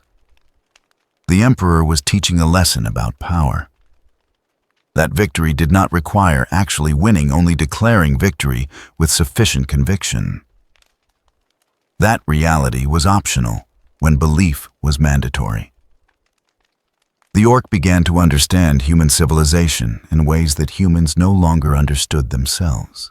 On the 87th day of the Golden Parade, when Jerusalem Hive had been burning for 3 weeks and the official broadcasts continued to declare peace, something broke in the collective consciousness of the Imperium. Not obviously, not dramatically, but subtle and profound, like a weight-bearing wall developing a crack too small to see, but deep enough to matter. People stopped trusting their own eyes. When they saw suffering, they checked the broadcasts to see if it was real. When they felt hunger, they waited for ITBS to confirm whether food shortages existed or if they were just imagining their starvation. The disconnect between experience and official truth became so complete that individual perception lost authority. Reality was what you were told. It was not what you could observe or measure. Inquisitor Thalion watched Jerusalem Hive burn from orbit and wrote another report that took multiple attempts to compose. How did one document the death of objective truth without committing heresy? How did one describe a civilization choosing collective delusion over individual experience without questioning the Emperor's wisdom? His final report praised the Golden Parade as a triumph of faith while carefully avoiding any mention of Jerusalem Hive's actual condition. Cardinal Vashti stood in the ruins of his cathedral, surrounded by golden debris and the bodies of those who had died, defending or attacking his theology, and felt his faith reach a transcendent peak. This was not tragedy. This was test. The emperor had allowed this conflict to separate the truly faithful from those whose devotion was merely performative. Those who died had proven their belief through martyrdom. Those who survived had demonstrated faith strong enough to overcome doubt. The words he preached over the ruins became dogma for a new sect that would spread across the Imperium. Suffering is only real if you believe it is real. Pain is fake news sent by enemies of faith. We win by declaring victory, and victory becomes truth. Across the Imperium, the Golden Parade finally ended after 101 days. Terra gleamed like a miniature sun, visible from orbit as a golden sphere that dominated the Sol system. The Orcs had copied the spectacle across dozens of sectors, their belief making the gold function in ways that violated physics but satisfied their collective conviction. And Jerusalem Hive burned, declared peaceful by every official channel, while eyewitnesses were branded as spreaders of fake news. The celebration had cost millions of lives. Worlds had starved while their workers abandoned fields to join parades. Infrastructure had collapsed while engineers watched broadcasts instead of maintaining systems. But ITBS declared it the greatest success in Imperial history, and the faithful believed because doubt was heresy, and heresy was death. In the warp, the Chaos Gods observed humanity's transformation with reactions that ranged across the spectrum of divine emotion. Korn appreciated the violence in Jerusalem Hive, even if its causes confused him. Nurgle enjoyed watching infrastructure decay while people celebrated. Slanesh found the excess delicious. And Tzeentch laughed because he alone fully comprehended what had been achieved. The Imperium had learned to ignore reality entirely. Not to distort it or corrupt it, but to simply declare it irrelevant and have faith make that declaration true. It was the ultimate expression of the warp's influence, achieving through belief what chaos could never accomplish through corruption. The boundaries between materium and immaterium had not been breached. They had been declared non-existent, and enough people believed the declaration to make it functionally accurate. On Terra, the Emperor sat upon the golden throne, surrounded by gold paint and golden decorations, and the golden faith of trillions who had learned to believe broadcasts over their own senses. He surveyed his domain and found it magnificent, not because it functioned well, but because everyone believed it functioned perfectly. And in the Imperium he had created, there was no meaningful difference between the two. The Golden Parade was over. Jerusalem Hive continued to burn while being officially at peace. The Orcs had learned to mimic human faith and found it improved their weapons through sheer conviction. And across the galaxy, the dangerous lesson spread. That reality was negotiable. That truth was optional. That faith applied with sufficient intensity through the warp could override any material condition. The age of objective reality was over. The age of faith-based existence had fully arrived. And those few who still remembered the difference between truth and belief kept their knowledge hidden, certain that to speak it would be to die. The golden paint would eventually chip and fade. The decorations would lose their luster. But the transformation of human consciousness was permanent. The Imperium had learned to celebrate while collapsing, to declare victory while losing, to believe in prosperity while starving. And once that lesson was learned, there was no unlearning it. The spectacle was over. The madness had just begun. Terra had become a world of pure faith. 6 months after the Golden Parade, the transformation was complete. Every surface that could be painted gleamed with gold. Every broadcast reinforced the message of greatness achieved and victory secured. Every citizen who could speak repeated the mantras of Mi'ik until the words lost individual meaning and became simply the background noise of existence. Faith was no longer a choice or a conviction. It was the atmosphere itself, as inescapable as gravity. But in the depths of the inquisitorial fortress, known only by its designation, Bastion Terminus, a different conversation was taking place. Inquisitor Leon stood before a gathering of individuals who should never have been in the same room together. High-ranking inquisitors from multiple ordos. Scholars from the administratum who specialized in historical analysis. Tech priests who still remembered what actual technical knowledge looked like. Even a representative from the Novus Nobilite, whose third eye bore scars from exposure to the warp's new configuration. They had come in secret, traveling through routes that avoided astropathic communication, using codes that predated the truth social of the warp. Each arrival had risked everything. Discovery would mean death, and not the clean death of a bolt round, but the theatrical execution that ITBS had perfected into an art form. But they had come anyway because someone had to acknowledge what was happening. Someone had to remember that reality existed independent of belief. Thalion spoke first, his voice carrying the weight of authority earned through centuries of service to an Imperium that might no longer exist. We have gathered here to commit heresy, not against the Emperor, but against what has been done in his name. We are here to remember that truth exists. The words hung in the air like a confession and a challenge. Truth. That word which had become almost blasphemous in the New Order. To claim that truth existed independent of faith was to suggest that the Emperor's declarations could be questioned. It was to imply that reality might not conform to official broadcasts. It was the most dangerous idea in an Imperium built on collective belief. The movement began that night with a manifesto drafted in prose that deliberately avoided the inspirational rhetoric of media propaganda. It was dense, carefully reasoned, supported by evidence and historical analysis. It proposed a radical thesis: that the Emperor who sat upon the golden throne was not the being who had founded the Imperium 10,000 years prior, that he was instead a psychic amalgamation, a fusion of the Emperor's fading consciousness with something else. Something from ancient Terra. Something that understood spectacle and messaging, but not wisdom or sacrifice.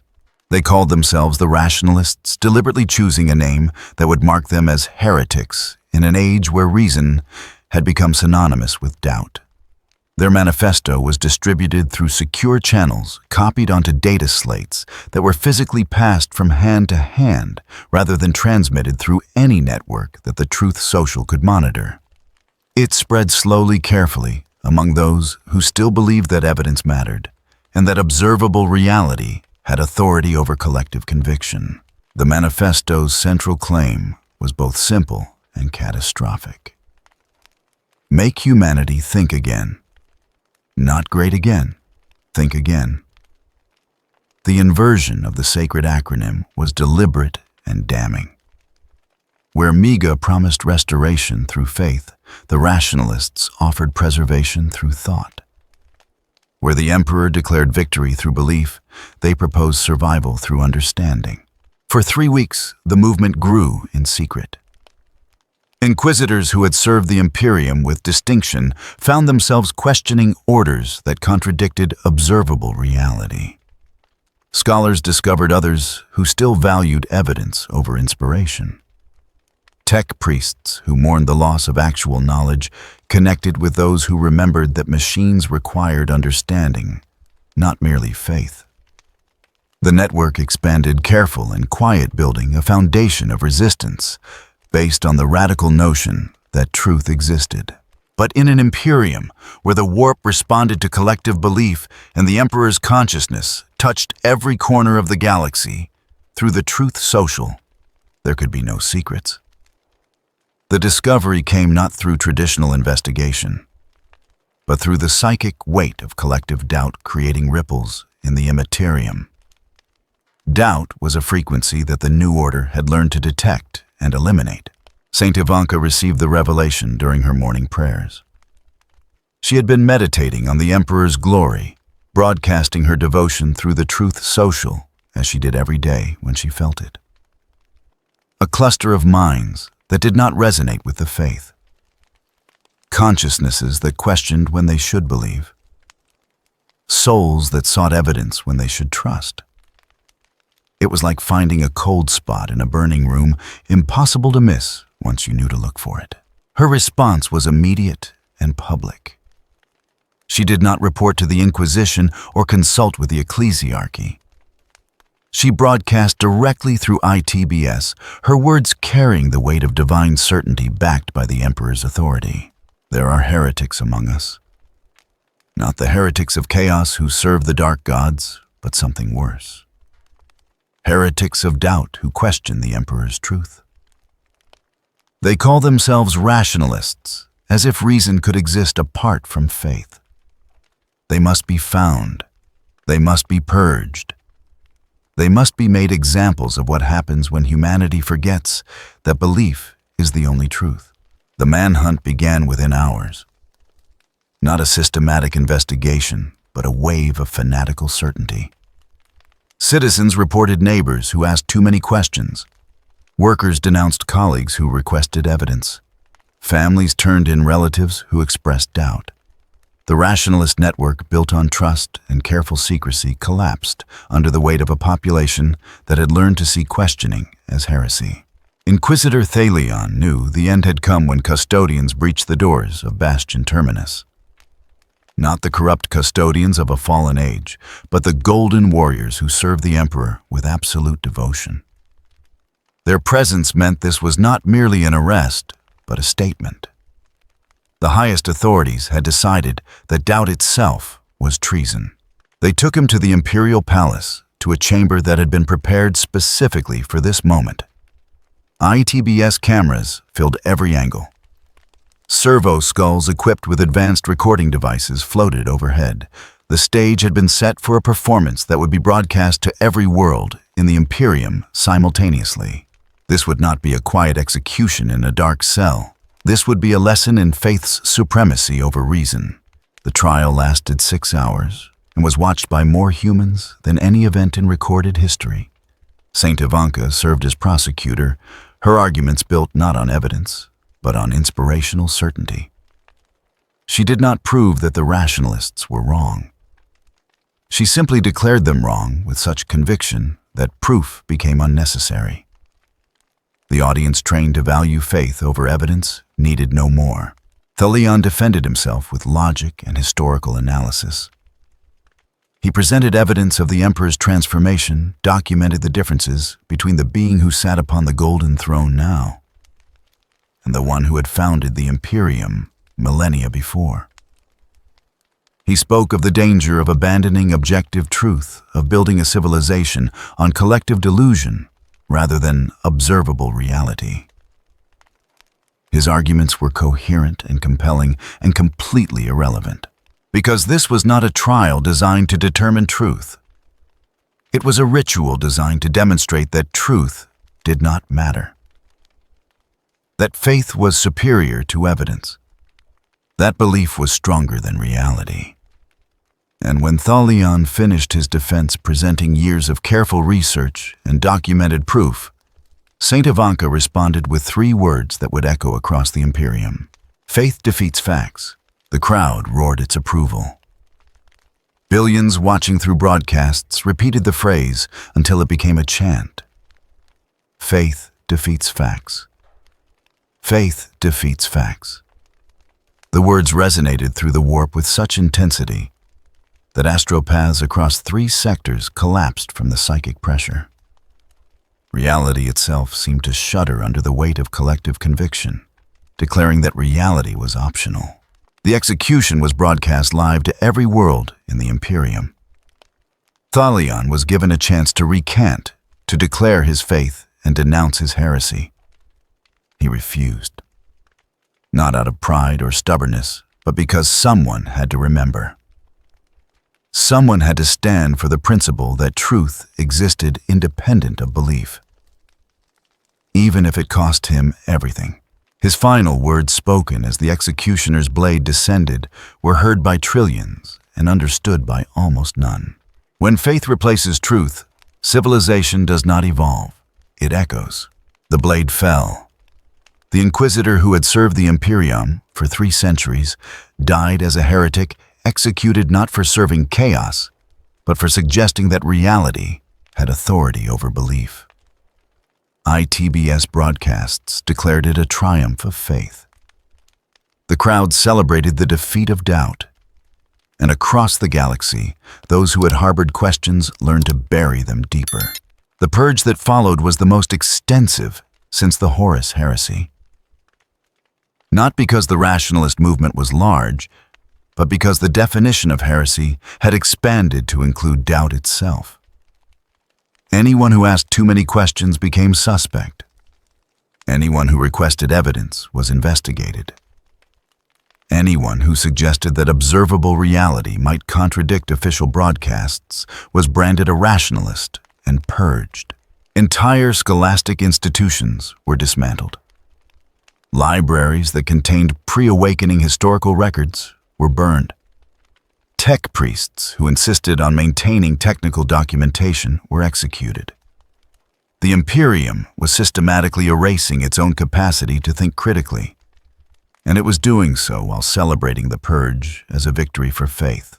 In the warp, something unprecedented occurred.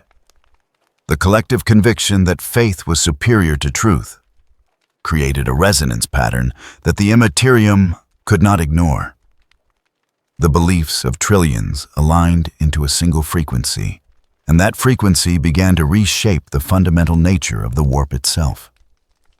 Where once the Imperium had responded to all emotions equally, now it began to prioritize certainty over truth. Conviction became more powerful than correctness. Belief outweighed reality. The warp began to reflect back what was poured into it, creating an echo chamber on cosmic scale. Faith fed more faith, certainty reinforced certainty, and doubt was ground away, like an impurity in refined metal. The chaos gods who had ruled the Imperium for eons through their dominion over fundamental emotions found themselves competing with something new. Not another god, but a principle. The principle that belief alone was sufficient. Tzench observed this development and felt something approaching fear. He was the god of change and deception, of plots within plots and truths hidden within lies. But in an Imperium, where truth itself was negotiable, where certainty could override reality, his domain was being usurped. The humans were not worshiping him. They were becoming him. And in doing so, they were creating a force that could rival even the chaos gods in its capacity to reshape reality through pure conviction. The purge continued for months. By the time it ended, the rationalist movement had been completely eradicated. Not a single member survived to carry on their work. But more importantly, the idea they represented had been destroyed. The notion that truth existed independent of belief had been branded heretical and purged from imperial consciousness. The Imperium had achieved absolute faith by making doubt itself impossible.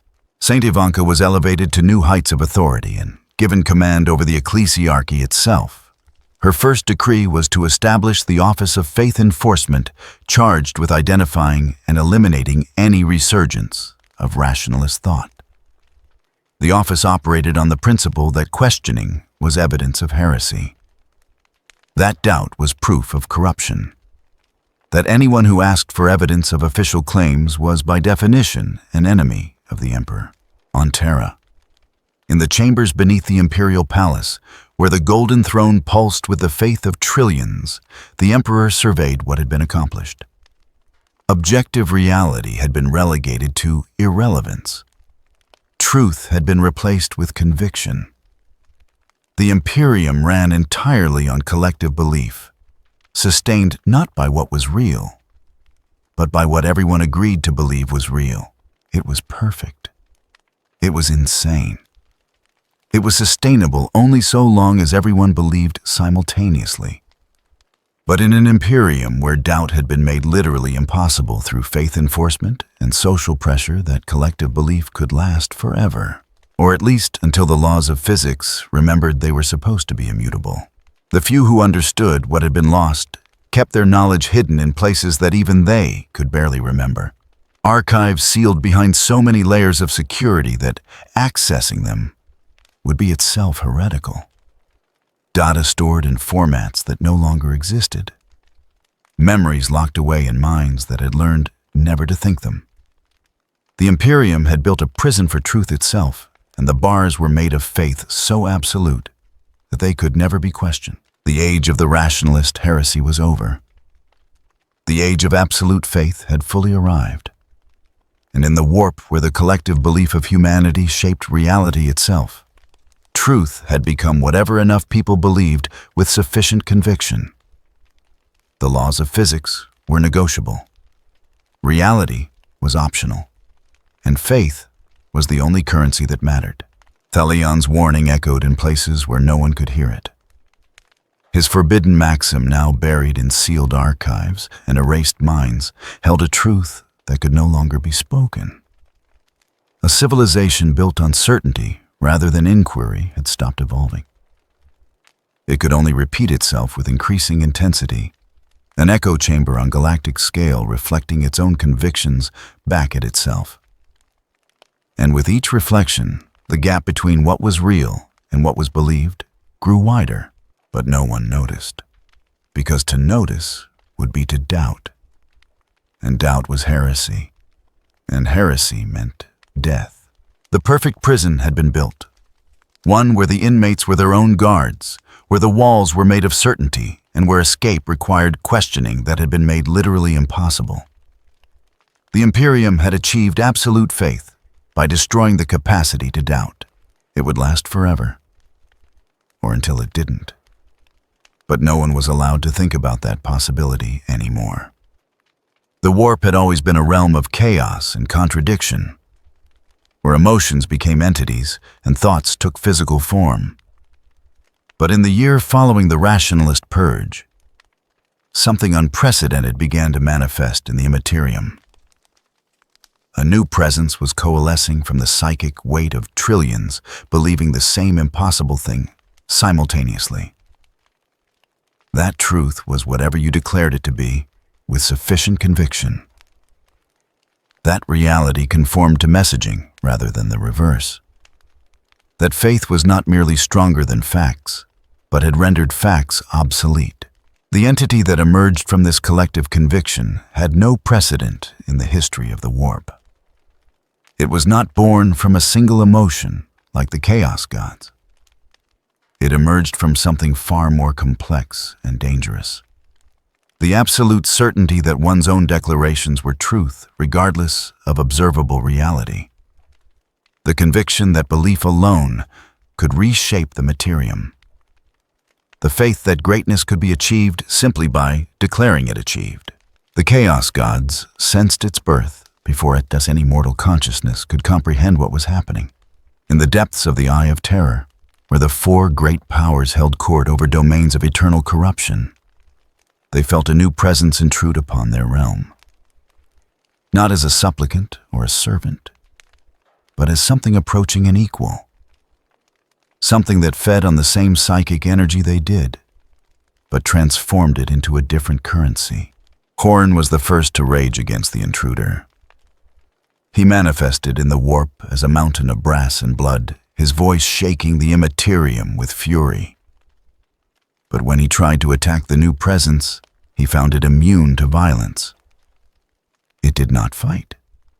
It simply declared itself victorious, and the collective belief of trillions made that declaration reality. His axes shattered against faith made manifest. Nurgle attempted corruption, sending plagues of doubt and despair into the new entity's domain. But doubt was the one thing this presence could not acknowledge. It consumed uncertainty and transformed it into confidence. It ate despair and excreted triumph. The grandfather of decay found his gifts rejected, not through resistance but through reinterpretation. Every plague became a test of faith. Every loss became a victory misunderstood. Slaanesh offered excess and sensation the promise of pleasure beyond mortal comprehension.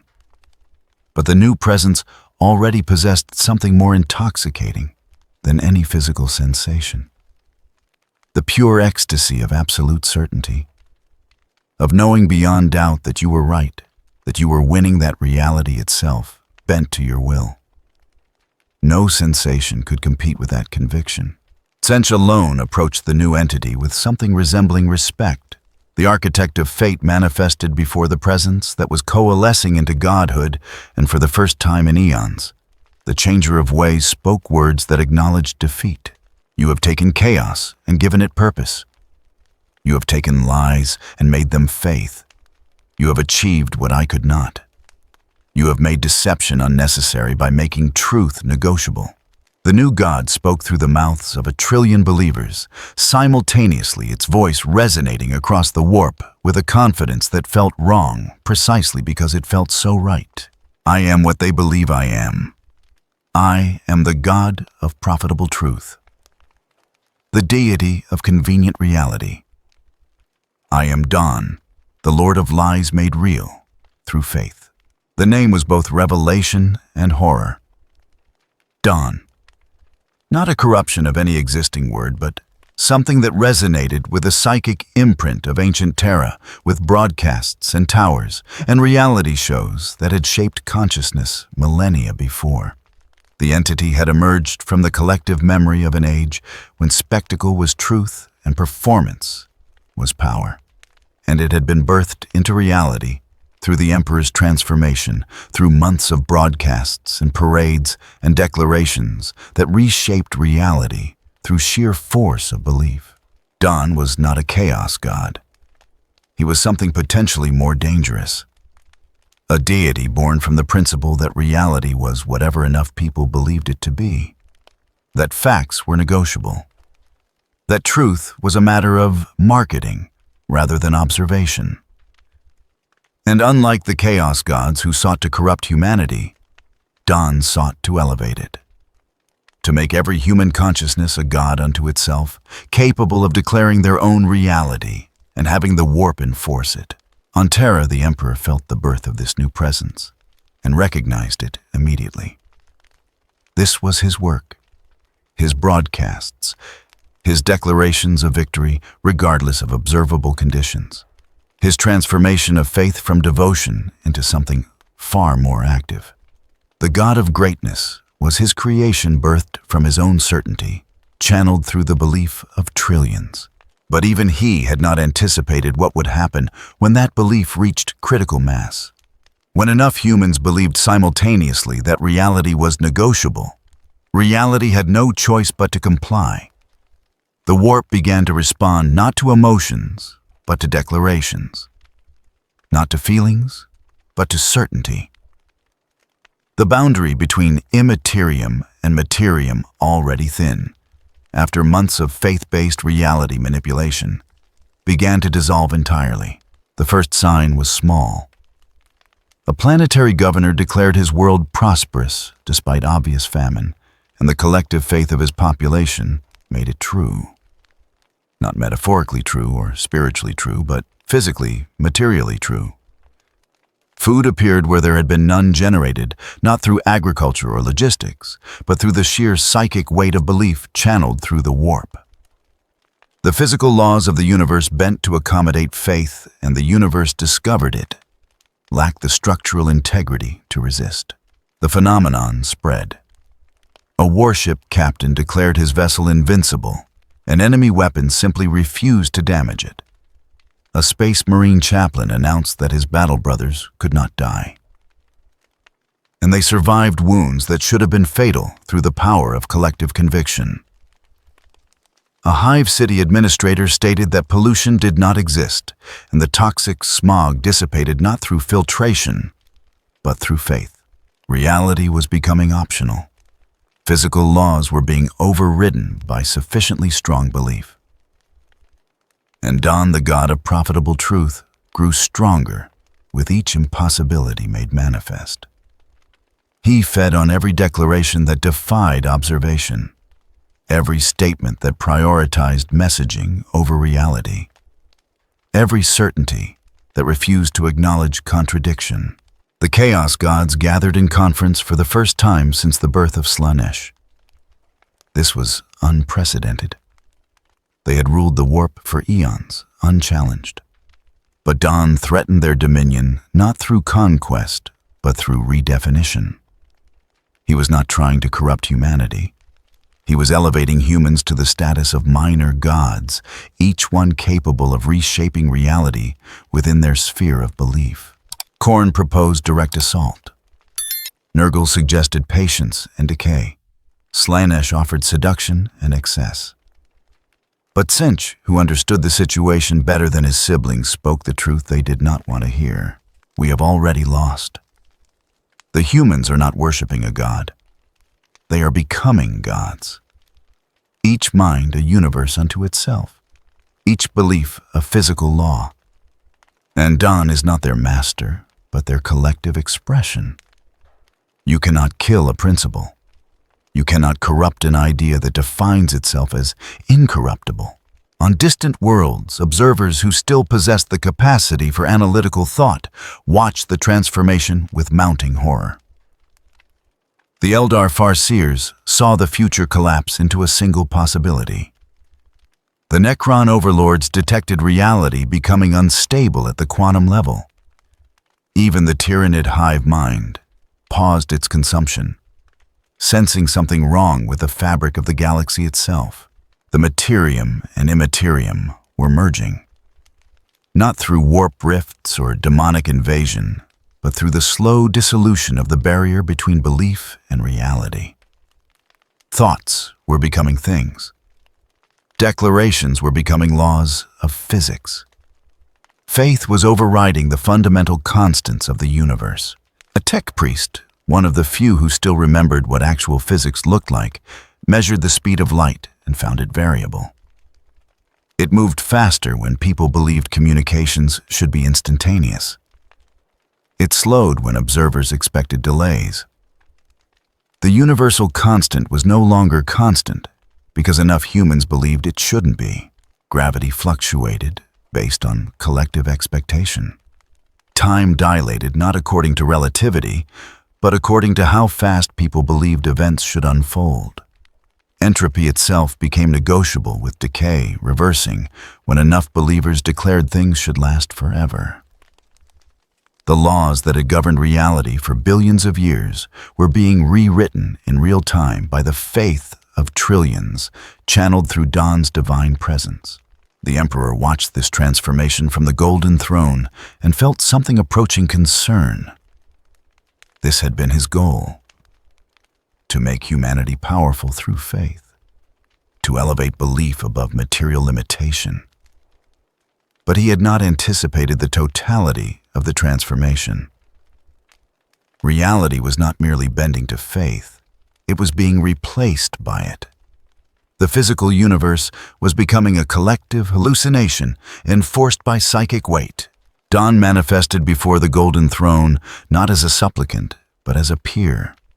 The god of profitable truth stood before the Emperor of mankind and spoke words that echoed through both warp and Materium simultaneously.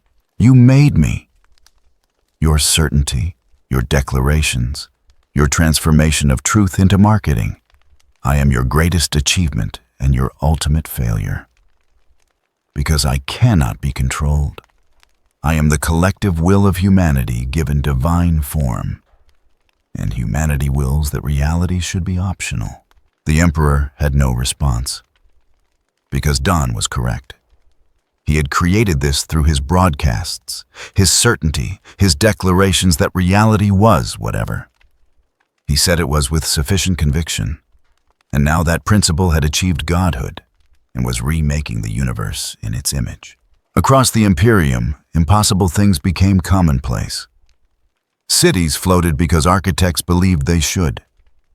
Ships traveled faster than light because navigators declared the distances shorter. Weapons worked through faith rather than physics. Medicine healed through prayer rather than chemistry. The material universe was being slowly digested by the Imperium, transformed into a realm where thought was law and belief was reality. Some celebrated. They had achieved transcendence. Humanity had evolved beyond material limitation into beings of pure will. But others, the few who still remembered what objective reality meant, recognized this for what it was. Not evolution, but dissolution. Not ascension, but madness, made manifest on cosmic scale. The barriers between individual minds began to thin. When everyone believed the same thing, they literally shared the same thought. Consciousness was becoming collective. Identity was dissolving into the greater whole of human faith. The Imperium was not merely united. It was becoming singular. One mind, one belief, one reality defined by collective conviction and enforced by a God born from their certainty. Dawn grew with each passing day, fed by every impossible declaration made real. He was the God of greatness, achieved through faith. The deity of victory, declared rather than earned. The divine expression of humanity's conviction that reality was negotiable and truth was optional. And he was becoming more powerful than any force the galaxy had ever witnessed, because he fed not on emotion, but on certainty. Not on faith in something greater, but on faith in one's own declarations. Every human who believed their own words with absolute conviction fed Dawn's power. Every declaration that defied evidence strengthened his domain. And in an Imperium where doubt had been made impossible and certainty was mandatory, his food supply was infinite. The Chaos Gods watched as their dominion shrank. Khorne found his worshippers declaring themselves victorious without fighting. Nurgle discovered his plagues being wished away through collective denial. Slaanesh saw his promises of pleasure replaced by the greater ecstasy of absolute certainty. And Tzeentch, the master of change, found himself obsolete in a universe where humans could change reality through simple declaration. The warp was no longer a realm of chaos. It was becoming a realm of consensus reality, where the Materium had once been governed by physics and the Immaterium by emotion. Now both were governed by belief. The universe was transforming into a democracy where truth was decided by popular vote and enforced by divine power. On Terra, the Emperor made a decision. He broadcast one final message, carried through the truth social of the warp, with a power that dwarfed every previous transmission. The words reached every human consciousness, simultaneously resonating through the fabric of reality itself. Believe what you will. Reality is yours to shape. You are all gods now, and with those words, the transformation became complete. The boundary between Materium and Immaterium dissolved entirely. Physical reality and psychic reality merged into a single continuum where thought was matter and belief was law. Humanity had achieved godhood, and in doing so had destroyed the universe as it had existed. Dawn, the god of profitable truth, the Lord of lies made real. The divine certainty stood at the center of this new reality and laughed. It was not cruel laughter or mocking laughter.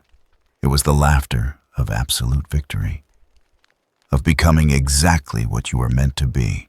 The age of material reality was over. The age of faith-based existence had reached its ultimate conclusion. And in the galaxy that remained truth was whatever enough people believed it to be. Reality was negotiable. Facts were optional. And humanity had won by declaring victory so absolutely that the universe had no choice but to comply. The Imperium of man had become the Imperium of mind. And Dawn reigned over it as the god of their greatest and most dangerous achievement. The power to reshape reality through pure conviction. It was magnificent. It was terrible. It was exactly what they had been promised. Greatness achieved through faith. Victory declared into existence. Power without limit or constraint. And no one seemed to remember that unlimited power wielded by those convinced of their own infallibility was the definition of chaos, not order. That certainty without doubt was madness, not wisdom. That reality, reshaped by belief rather than governed by law, was a universe without foundation, doomed to collapse under the weight of its own contradictions. But remembering would require doubt. And doubt was no longer possible. Only faith remained. Faith in greatness, faith in victory, faith in the God who had taught them that truth was whatever they declared it to be. The universe had learned to believe, and in believing had ceased to exist as anything except collective hallucination enforced by divine power. It was exactly what had been promised, and it was the end of everything. Terra burned with light that had nothing to do with the sun. The golden throne, that monument to 10,000 years of sacrifice and the last 6 months of transformation, pulsed with an energy that transcended any category the Mechanicus had words for. It was not the Astronomicon. It was not warp power. It was something that existed in the space between belief and reality, sustained by the conviction of trillions that it should exist. The Emperor sat upon the throne, his form barely visible through the radiance that surrounded him. The solar gold hair that had marked his transformation now seemed to be made of light itself. The confident expression had softened into something approaching serenity. He had achieved what he set out to do. The Imperium was great again, not because it functioned well or prospered materially, but because everyone believed it was great with such intensity that the distinction no longer mattered. But even gods grow tired. Even beings sustained by collective faith eventually reach the limits of what consciousness can endure. The Emperor had been many things across his existence. A warlord who unified Terra, a father who created suns to conquer the galaxy, a corpse sustained by sacrifice, and finally a fusion of ancient divinity and modern spectacle. But the weight of being whatever trillions needed him to be was taking its toll. The decision came quietly, without fanfare or announcement. Simply a certainty that resonated through the truth social of the warp with the force of divine revelation. It was time. Not for death, but for something more profound. For revelation. For the final message that would define everything that came after. ITBS received the notification through channels that bypassed Q and all security protocols. Every broadcast system in the Imperium activated simultaneously, overriding every other transmission. This would not be a rally for greatness or a policy announcement. This would be the final word. The last broadcast from the God Emperor who had remade reality through faith. Saint Ivanka felt it before anyone else. She was in prayer when the Emperor's presence filled her consciousness with overwhelming clarity. She knew what was coming, and the knowledge brought tears to eyes that had forgotten how to weep. Not tears of sorrow, but of transcendent joy. The Emperor was giving his children the greatest gift, the truth, or at least the truth as it needed to be believed. The broadcast began at midnight across Terra, though the concept of time had become somewhat negotiable in the new reality. The Emperor spoke not with the confident showmanship that had characterized his earlier messages, but with something approaching gentleness. His voice carried through the warp and across the materium, simultaneously touching every human consciousness in the galaxy. You were always great. I simply made you believe it. The words hung in the psychic ether like stars suddenly visible through clearing clouds. Across the Imperium, trillions stopped what they were doing and listened. Not because they had to, but because in that moment they wanted nothing more than to hear what came next. The golden throne began to change. The machinery that had sustained the emperor for 10,000 years, that had been transformed by faith into something beyond technology, started to dissolve. Not breaking down or failing, but simply becoming unnecessary. The emperor no longer needed the throne, because the throne had never been the source of his power. The faith was. And faith, once established, needed no infrastructure to sustain it. The emperor continued speaking as his physical form began to fade, becoming translucent, then luminous, then something that existed in too many dimensions for human perception to fully process. I was a man who became a god, then a god who became a message, and finally, a message that became belief. What you worshipped was not me, but your own conviction that greatness was possible. I merely reflected that belief back at you until you could see it without needing me to hold the mirror. In the eye of terror, the Chaos Gods watched this final transformation with reactions that transcended their usual emotional ranges. Khorne felt something approaching respect for an opponent who had won by changing the rules of engagement. Nurgle appreciated the decay of the old order and the strange new life emerging from it. Slaanesh found the entire performance exquisitely painful. And Tzeentch, who had plotted for eons to corrupt or destroy the Emperor, simply laughed. The architect of fate manifested in the warp with something approaching humility, an emotion so foreign to his nature that it caused ripples throughout the Imperium. He spoke words that would never be recorded in any Imperial text, but would echo through the warp for eternity. Even I would have voted for you. The Emperor's response was not words, but a feeling that resonated through both the man he had been and the god he had become. Acknowledgement, perhaps even gratitude. Then he returned his attention to the trillions listening, waiting for his final wisdom. The golden throne is no longer needed.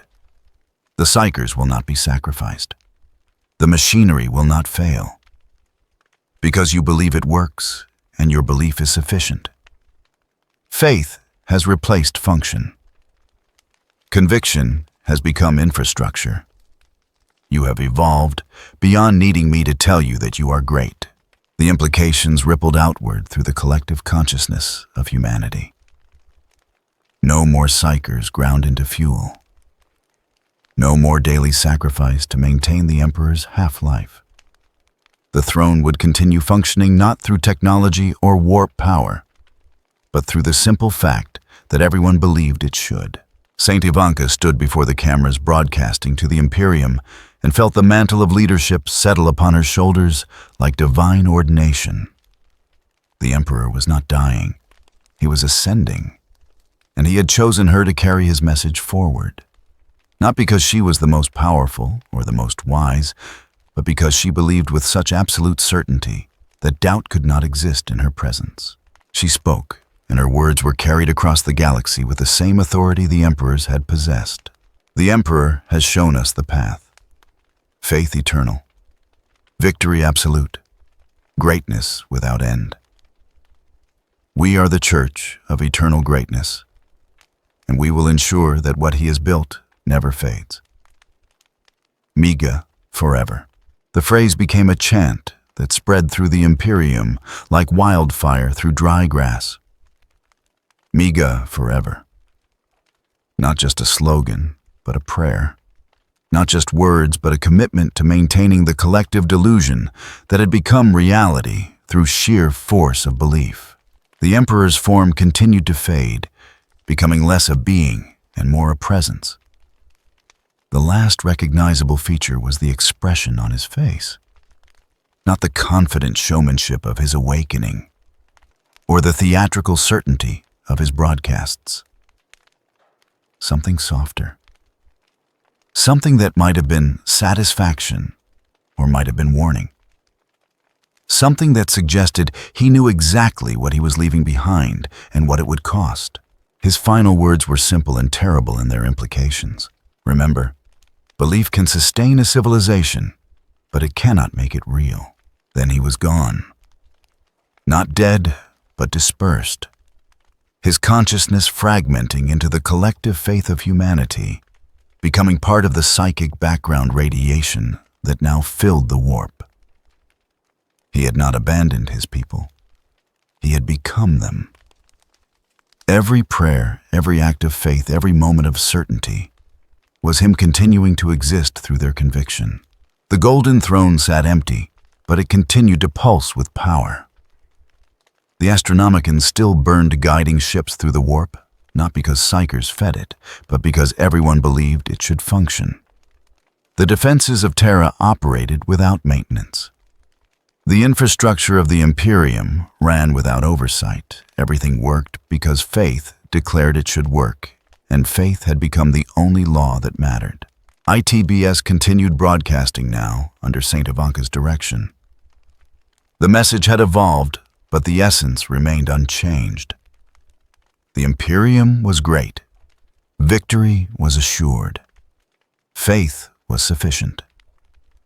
The screens showed prosperity and triumph, regardless of what material conditions actually existed. And because enough people believed the broadcasts over their own observations, the broadcasts became truth. In the depths of space, the orcs of warlord Glitzgob's empire continued their golden expansion. They had learned from humanity that appearance was reality, that declaring victory was the same as achieving it. Their crude civilization flourished not through conquest, but through conviction. They were winning because they believed they were winning, and in the new universe, that was enough. The Necrons observed from their tomb worlds with mounting concern that their threat assessment protocols could not properly categorize. Humanity had not evolved or devolved. They had transcended the categories entirely. They existed in a state of quantum certainty, simultaneously prosperous and collapsing, victorious and defeated, depending entirely on what they chose to believe at any given moment. The Eldar Farseers could no longer read humanity's future, because humanity had learned to write it in real time, through collective conviction. Every prophecy changed the moment it was spoken, overwritten by the psychic weight of billions, deciding their own destiny through faith rather than accepting fate. The tyrannid hive mind approached the Imperium's borders and recoiled. Not from resistance or defense, but from fundamental confusion. The biomass was there, but the reality was negotiable. How did one consume a prey species that could simply believe it was not being consumed and have that belief override material fact? Dawn, the god of profitable truth, presided over this new order with satisfaction that bordered on bliss. He had been born from humanity's certainty and had grown to divine status through their conviction. Now he watched as his worshippers spread his gospel across the galaxy. Not through conversion, but through example. Reality was optional. Truth was negotiable.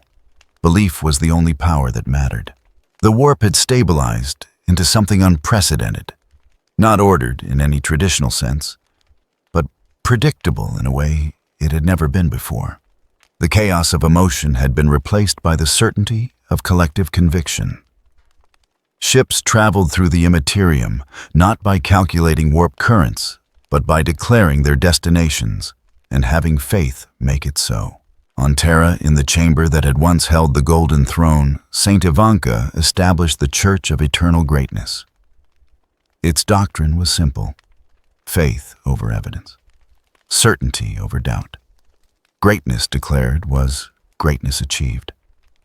The few who remembered Thalion's warning kept their silence. Those who understood that belief could sustain but not create reality learned to keep that knowledge buried deep. The Imperium entered an age of absolute peace. Not because conflicts did not exist, but because ITBS declared them resolved, and everyone believed the declaration. Wars raged on distant worlds while being officially over. Famines killed millions, while prosperity was officially universal. The gap between experience and official truth grew so wide that they existed in separate universes connected only by the faith that refused to acknowledge the disconnect. Centuries passed, or perhaps they did not. Time had become somewhat negotiable along with everything else. The Imperium continued sustained not by function, but by faith. Machines ran on prayer. Ships flew on conviction. Worlds prospered on certainty regardless of material conditions. And through it all, ITBS broadcast the same essential message, evolved and refined, but never fundamentally changed. The Imperium was great. Victory was assured. Faith was sufficient. Manga forever. In the places between warp and materium, in the spaces where consciousness and reality met, the Emperor's final warning echoed. Belief can sustain a civilization, but it cannot make it real. No one listened. No one could listen, because to hear the warning was to doubt, and doubt was no longer possible. The Imperium of man had become the Imperium of mind, a civilization sustained entirely by collective conviction, maintained by faith so absolute that reality itself had no authority to contradict it. It would last forever, because everyone believed it would last forever. And that belief was sufficient to override entropy decay and the inevitable heat death of the universe. It was perfect. It was insane.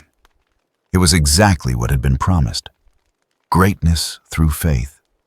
Victory through belief. An empire that would never fall because its citizens had learned to simply declare defeat impossible and have the declaration become truth. The last broadcast had ended. But the message would never stop, because the message had become reality itself. And reality in the Imperium the Emperor had created was whatever enough people believed with sufficient conviction. The Golden Age had arrived, not through achievement or prosperity or actual greatness, but through the collective decision to believe it had arrived and refuse all evidence to the contrary. And in the warp, where Dawn presided over his domain of profitable truth, where the Emperor existed as dispersed consciousness in the faith of trillions, where the chaos gods adapted to a universe, where certainty had replaced emotion as the primary psychic currency, the laughter continued.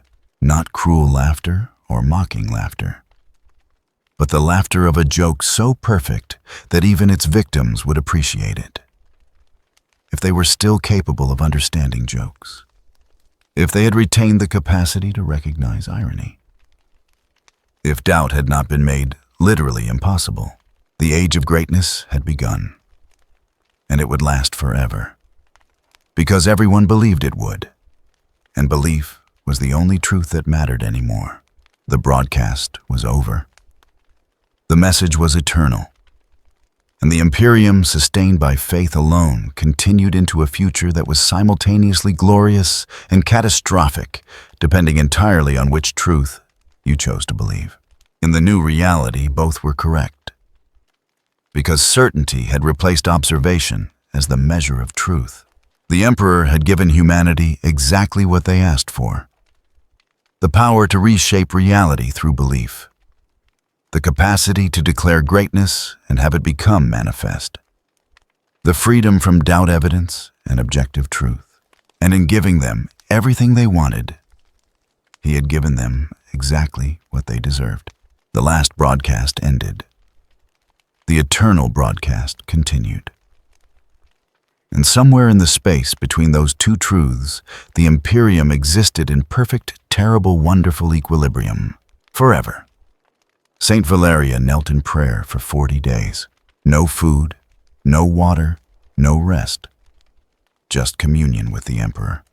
Her body should have failed, should have withered, should have died from the strain. But the light sustained her, flowed through her like golden fire, filled the empty spaces where mortal weakness dwelt, transformed her from woman of flesh into instrument of divine will. When she rose on the 41st day, her eyes burned with purpose. She had seen what must be done, had felt the Emperor's intention like a brand upon her soul. had understood with clarity that transcended mortal comprehension the truth about the pale Savior. He was not evil, not corrupted, not even truly damned, though he believed himself to be. He was lost. A soul that had forgotten how to hope, that had traded suffering for emptiness and called it mercy. And the Emperor had commanded her to save him, not through destruction, not through purging, but through faith. Through showing him that the pain of existence was preferable to its absence. That humanity's nobility came not from avoiding suffering, but from enduring it. She would face the Pale King again, but this time she would not bring an army. She would bring only light. The Order of the Bloody Rose assembled in the Cathedral of St. Catherine. 3,000 sisters of battle gathered from across the Imperium. They stood in perfect formation, their power armor gleaming crimson and black. Their bolters blessed, their faith absolute. Canoness Genevieve addressed them from the pulpit. Her voice carried the weight of centuries of service. They were going to war. Not against heretics, not against Xenos, but against the promise of peace itself, against the lie that suffering could be avoided, against the false mercy that made slaves of those it claimed to save. The enemy offered rest. They would answer with purpose. The enemy offered silence. They would answer with prayer. The enemy offered the peace of death. They would answer with the struggle of life. The sisters roared their devotion. The sound shook the cathedral's foundations, made the stained glass windows rattle in their frames. They were ready. Valeria watched from the shadows, felt the faith radiating from her sisters like heat from a forge. It would have been enough once. Before she had stood at the boundary of the stillness field, before she had felt the cold touch her light, but she knew better now. Knew that faith alone would not be sufficient, that this enemy could not be defeated through strength of arms or purity of conviction. This enemy had to be convinced, had to be shown an alternative, had to be given something worth fighting for instead of something worth surrendering to. And that burden fell to her alone. The fleet departed 3 days later. 50 warships, the largest assembly of ecclesiarchy forces since the age of apostasy. Their hulls bore the imagery of saints and martyrs, their weapons sanctified by the cardinal himself. At their head, the saint's redemption, Valeria's personal flagship, a vessel that had carried her through a dozen crusades, that had stood against horrors that would break lesser ships. Now it carried her toward the stillness field, toward the confrontation that would determine not just the fate of a sector, but the future of the Imperium's soul. In her private chapel, Valeria prepared. She wore no armor, carried no weapons, just the simple white robes of a penitent. The clothing she had worn when she first heard the Emperor's call before glory, before sainthood, before she became a symbol instead of a woman. Because this battle would not be won through war, would not be decided by who held the stronger weapon or fielded the larger army.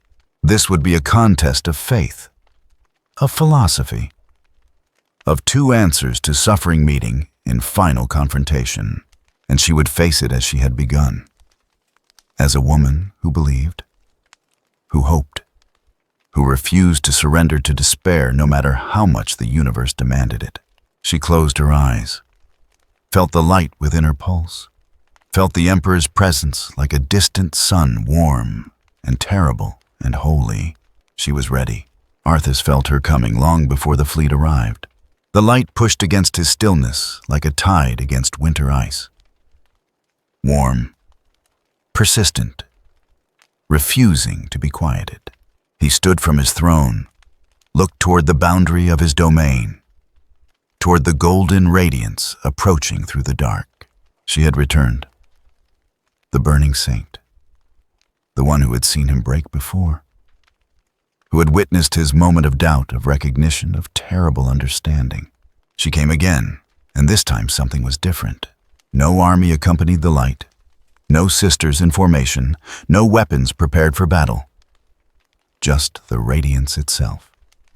Pure, absolute, undeniable. It should have troubled him, should have triggered some defensive instinct, should have made him prepare for confrontation, but it did not, because he recognized what she was doing, recognized the choice she had made. She was not coming to destroy him, she was coming to save him, and that somehow was worse. The fleet stopped at the boundary of the stillness field, did not advance, did not attack, simply held position, maintaining the line between silence and sound, between ice and fire, between two philosophies of existence. From the Saint's redemption, a single shuttle descended. No escort, no weapons, just the small craft bearing its precious cargo toward the frozen surface. The Frostborn watched it land, made no move to interfere, simply witnessed as they witnessed everything. The shuttle's ramp extended, and Valeria emerged. She walked across the frozen plain alone, white robes stark against the gray ash. Her feet left no prints in the ice. Her passage disturbed nothing, but around her the light blazed, golden fire that pushed back the cold. That made the Frostborn turn away. That forced even the stillness field itself to retreat before her advance. She walked for hours, days. Time moved strangely in this place, but she did not tire, did not falter, simply moved forward with the certainty of one who knew her purpose. And finally she reached the frozen throne.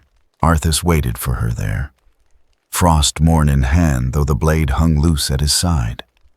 No threat, no challenge, just acknowledgement. They stood facing each other, ice and fire, king and saint. Two souls who had given everything in service to ideals they could no longer clearly remember. Valeria spoke first. Her voice carried not anger, but sorrow. She told him she understood the weight he carried, the choices that had broken him, the price he had paid for power he never wanted. But she also told him he was wrong, that the peace he offered was not mercy, but surrender, that silence was not rest, but death, that in trying to save souls from suffering, he was taking away the only thing that made them human, the capacity to endure, to hope, to fight against despair even when victory seemed impossible. Arthas listened, did not interrupt, did not argue, simply let her words wash over him like warmth against ice. She was right. Part of him had always known she was right, that the silence he offered was just another form of damnation, that he was repeating the same mistake he had made in Strathome in Northrend in every choice that had led him here. But he was also right, because the screaming continued. Across the galaxy, souls cried out in agony, begged for release from suffering that would never end, prayed to gods that did not answer. And he could give them silence, could give them peace, even if that peace was empty, could offer them what the Imperium never would, a choice, not the choice between service and death, between obedience and heresy, between the Emperor's mercy and the warp's corruption, but the choice to simply stop, to lay down the burden, to rest. Was that not worth something? Even if the rest looked like death, he tried to explain this, tried to make her understand why the silence mattered, why peace, even empty peace, was better than endless war. But the words failed him, because deep down, beneath the rationalizations and justifications, he knew the truth. He was not offering salvation. He was offering oblivion. And oblivion, no matter how peaceful, was still death. Valeria felt his doubt, saw it in the way he held Frostborn, in the slight slump of his shoulders, in the eyes that looked at her with something approaching desperation. He wanted her to convince him, wanted her to show him an alternative, wanted anyone to prove that the war was worth fighting, that suffering had meaning. That hope was more than a lie told to keep the dying marching, and she realized with sudden clarity what the Emperor had sent her to do, not to defeat him, not to destroy the silence, but to remind him why he had started fighting in the first place.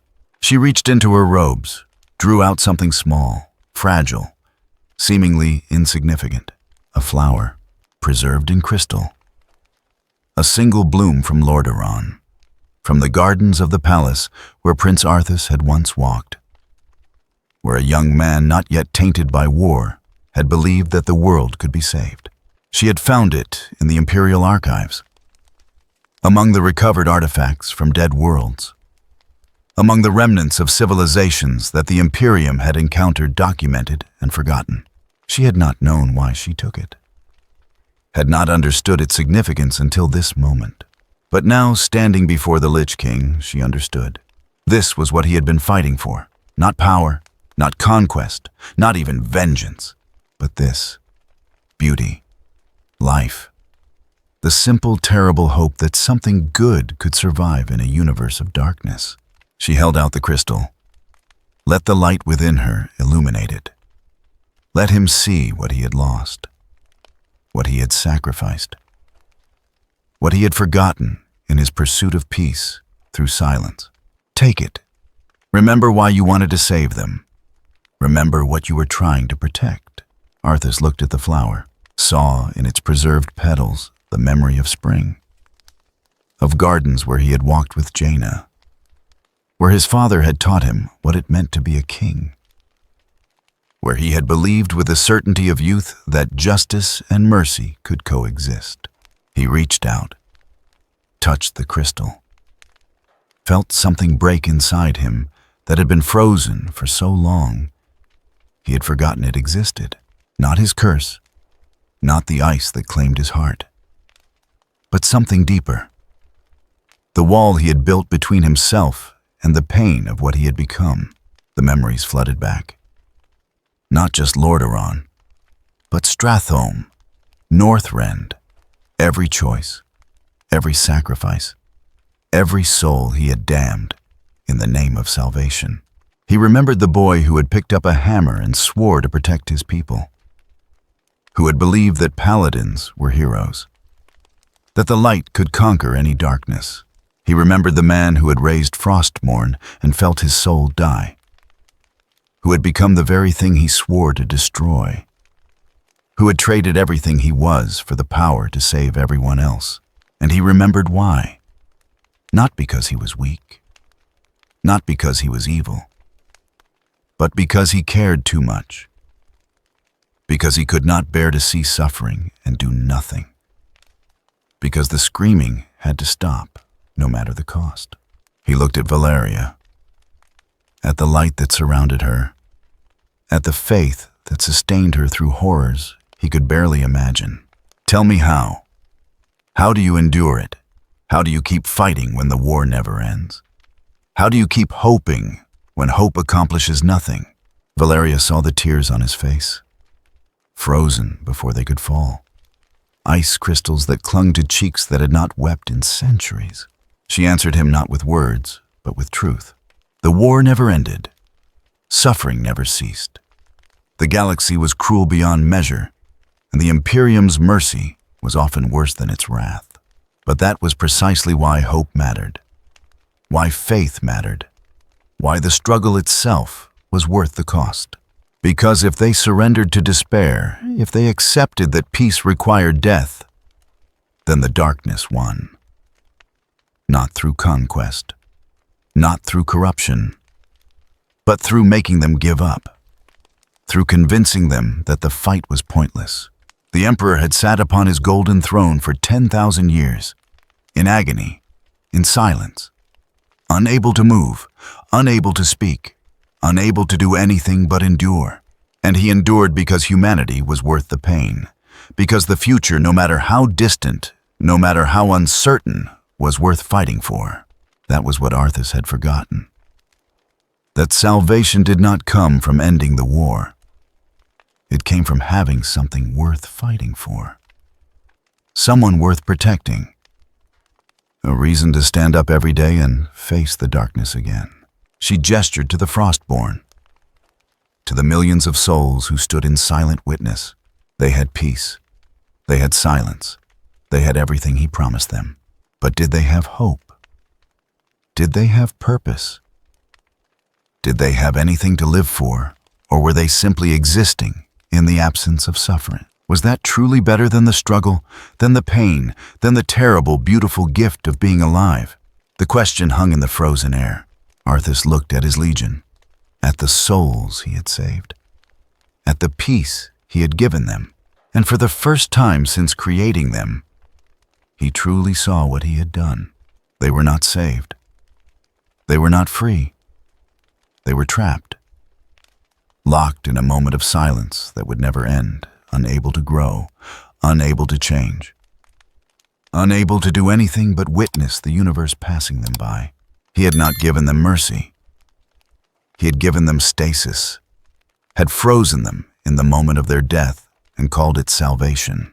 And the worst part was they had chosen it, had walked into his silence willingly, had traded the pain of life for the emptiness of peace, because he had made that trade seem like the only option, had positioned himself as the answer to suffering, had offered them a choice between his silence and the Imperium's war, knowing they would choose silence. But there had been a third option, one he had not offered because he had not believed in it himself.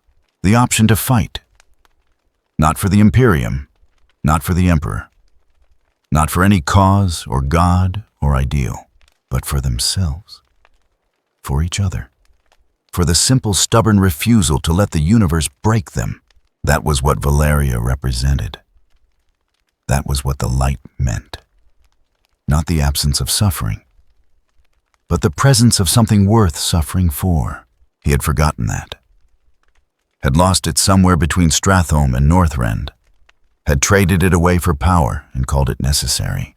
But standing here, holding a crystal flower from a dead world, facing a saint who had endured everything he had and still believed, he remembered. Slowly Arthas lowered Frostmourne, not in surrender, not in defeat, but in acknowledgement. The silence was not the answer, had never been the answer, was simply another form of death painted in mercy's colors. But he did not know how to stop it, did not know how to undo what he had done, did not know how to give the Frostborn back what he had taken. Valeria stepped forward, reached out, touched his hand where it gripped the cursed blade. Her touch burned, but not with destruction, with warmth, with life, with the promise that salvation could come through means other than oblivion. She told him the truth, gentle, final, absolute.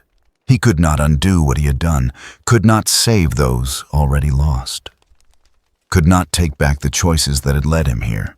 But he could stop, could refuse to damn any more souls, could let the stillness feel die and face whatever judgment awaited him. It would not be redemption. The dead would not forgive him. The universe would not forget. But it would be honest. And honesty after so many lies was worth something. The question was whether he had the strength to accept it, to give up the power, to face the consequences, to admit that every choice he had made, every sacrifice, every soul he had claimed, had been wrong. Arthas looked at the crystal flower, at Valeria's burning faith, at the Frostborn standing in silent witness, at Frostmourne, the sword that had damned him and now seemed to be his only anchor in a universe gone mad. He thought of his father, of Uther, of Jaina, of everyone he had failed in pursuit of salvation, and he made his choice. Not yet. He could not surrender yet, could not let the silence die while the screaming continued, could not abandon those who had chosen his peace, even if that peace was empty. But he would not expand, would not claim new souls, would hold his vigil here in this frozen place until someone found a better answer than war or silence, until the galaxy learned that there was a third option, something between the Imperium's cruelty and his cold mercy. He told Valeria this, expected anger, expected judgment, expected her to reject his compromise and demand absolute surrender. But she did not. She simply nodded, stepped back, let her light recede, because she understood something he was only beginning to grasp. That salvation was not an ending, not a single moment of choice, but a journey, a slow transformation, a gradual awakening to possibility. He had taken the first step, had acknowledged his failure, had seen what he had become. The rest would come, in time, if he had the strength to keep walking. She turned to leave, paused at the edge of the stillness field. When you are ready, when you have found your answer, the light will be waiting. Then she was gone, walking back across the frozen plain, back to her fleet, back to the war she had never left, leaving Arthas alone with his legion, his sword, and the terrible knowledge that everything he had done might have been a mistake.